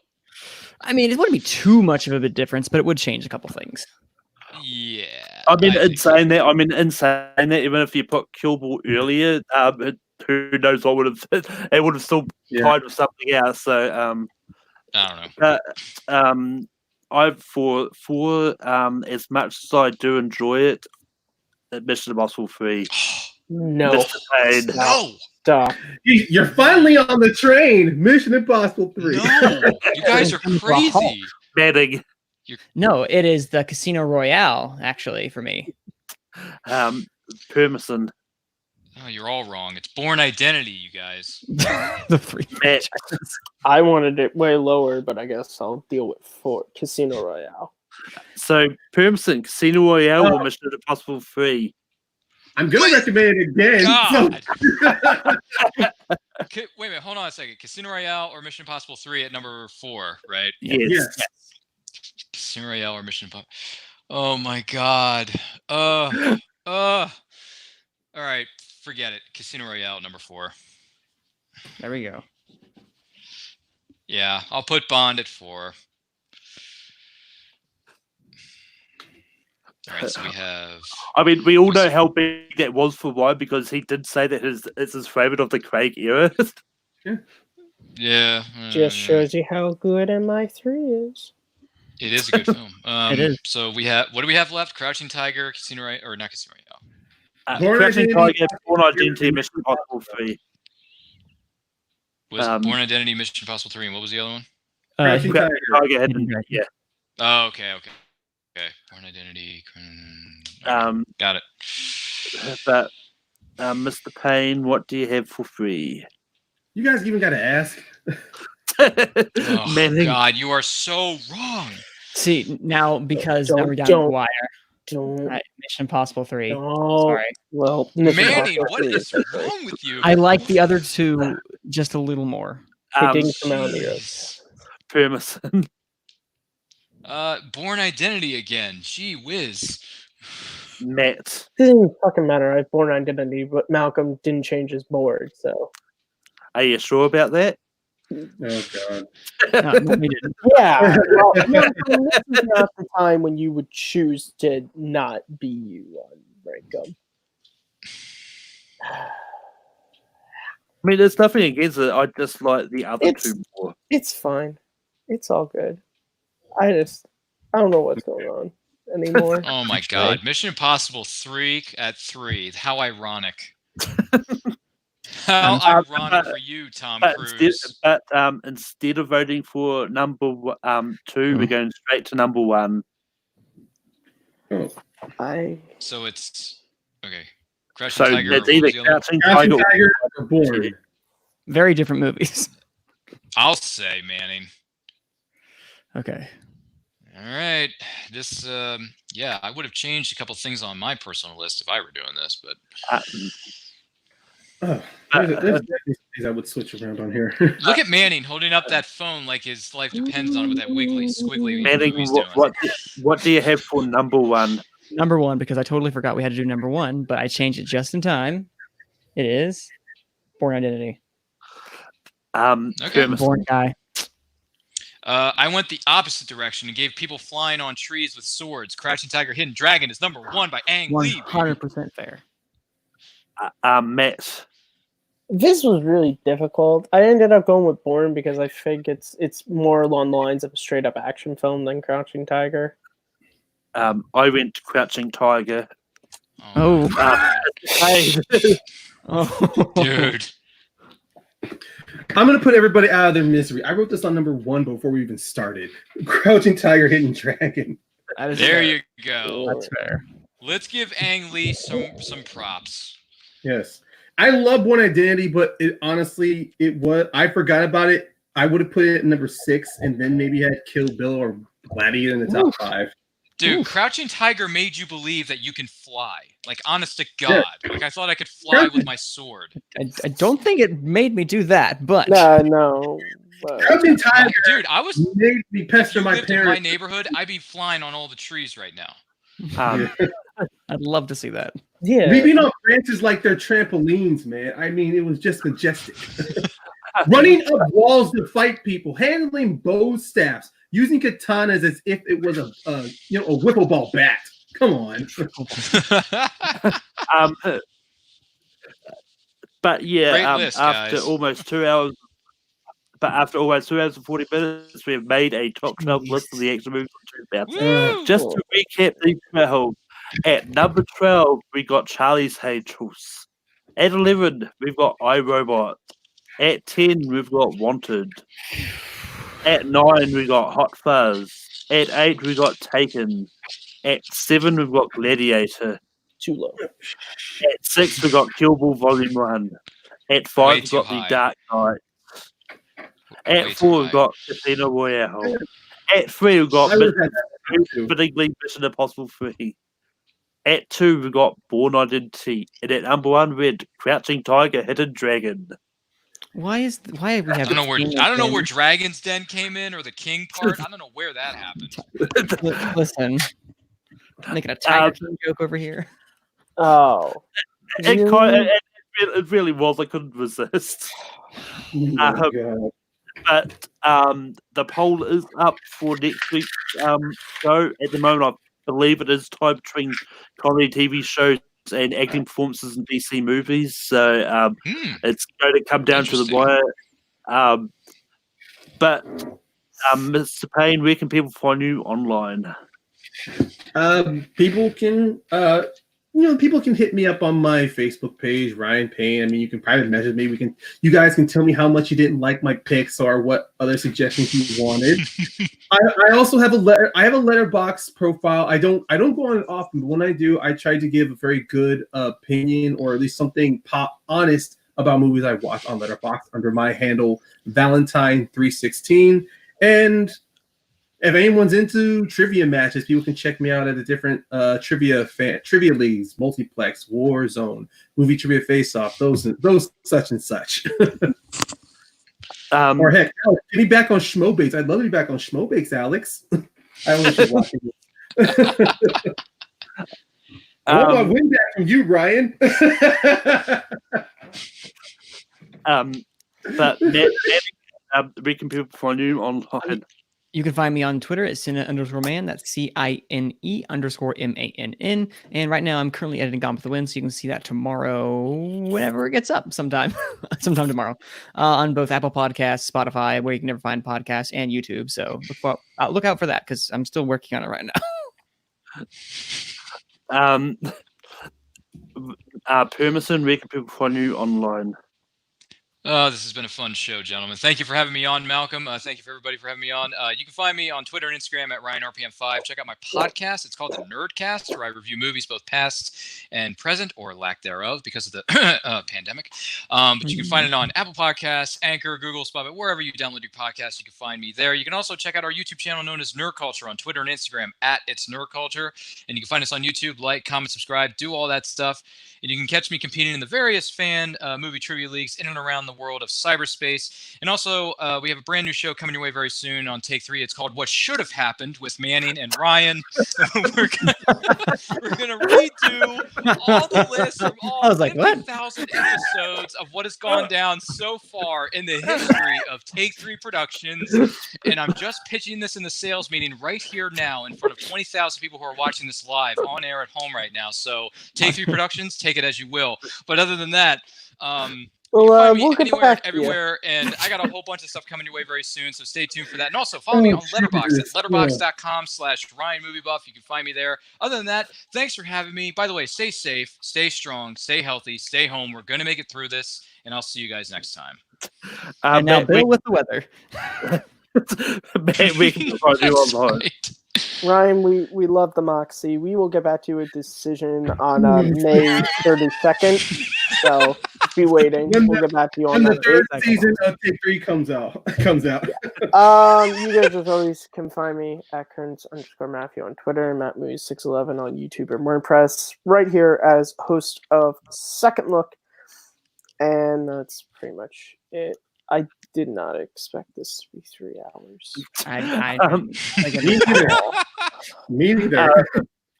But yeah, we've got your suggestion written on the bit of paper. I'm just filing it away for safekeeping. I don't have a paper shredder sound that if I would have put it in there. But, Just put it in the filing cabinet for very safe things, like Michael Scott. Thank you. I appreciate that. But regardless, you can find me on Take 3 Productions hosting Late Night Take 3. This week's episode. I'm no idea I'm what. sassy tonight. I love it. Oh my god. You can find me on Regtum, hosting the show. I don't know what the topic is either. Why don't because I haven't closed the poll yet, have I? But, No, it's just the fact that you're just like, I host it. You're like, I don't know what's going on. Well, I'm trying to drag out my plug for ages so we sort of pass to make this longer show. You want it to be a longer show? Why didn't you just say so? I should get my buddy out here. He's an action legend, and he wants to give his thoughts. Just give me a second. Yes, but hi, it- this is me. But anyway, Have you guys heard about the movie Boss Baby? Because if we want to go over 3 hours, I can start to tell you why this movie is. but anyway, Tobey Maguire? No thanks. but you can find me also on Full Metal hosting Full Metal Random. This week is going to be a Pokemon Games match between Adelaide Spence, Albert, and Dylan. And you can. I'm now hosting Full Metal Classic, and that's on tomorrow. But from all of us here at Take 3, and be just until next week. Keep listing shit. Okay. And the baby is wearing a suit.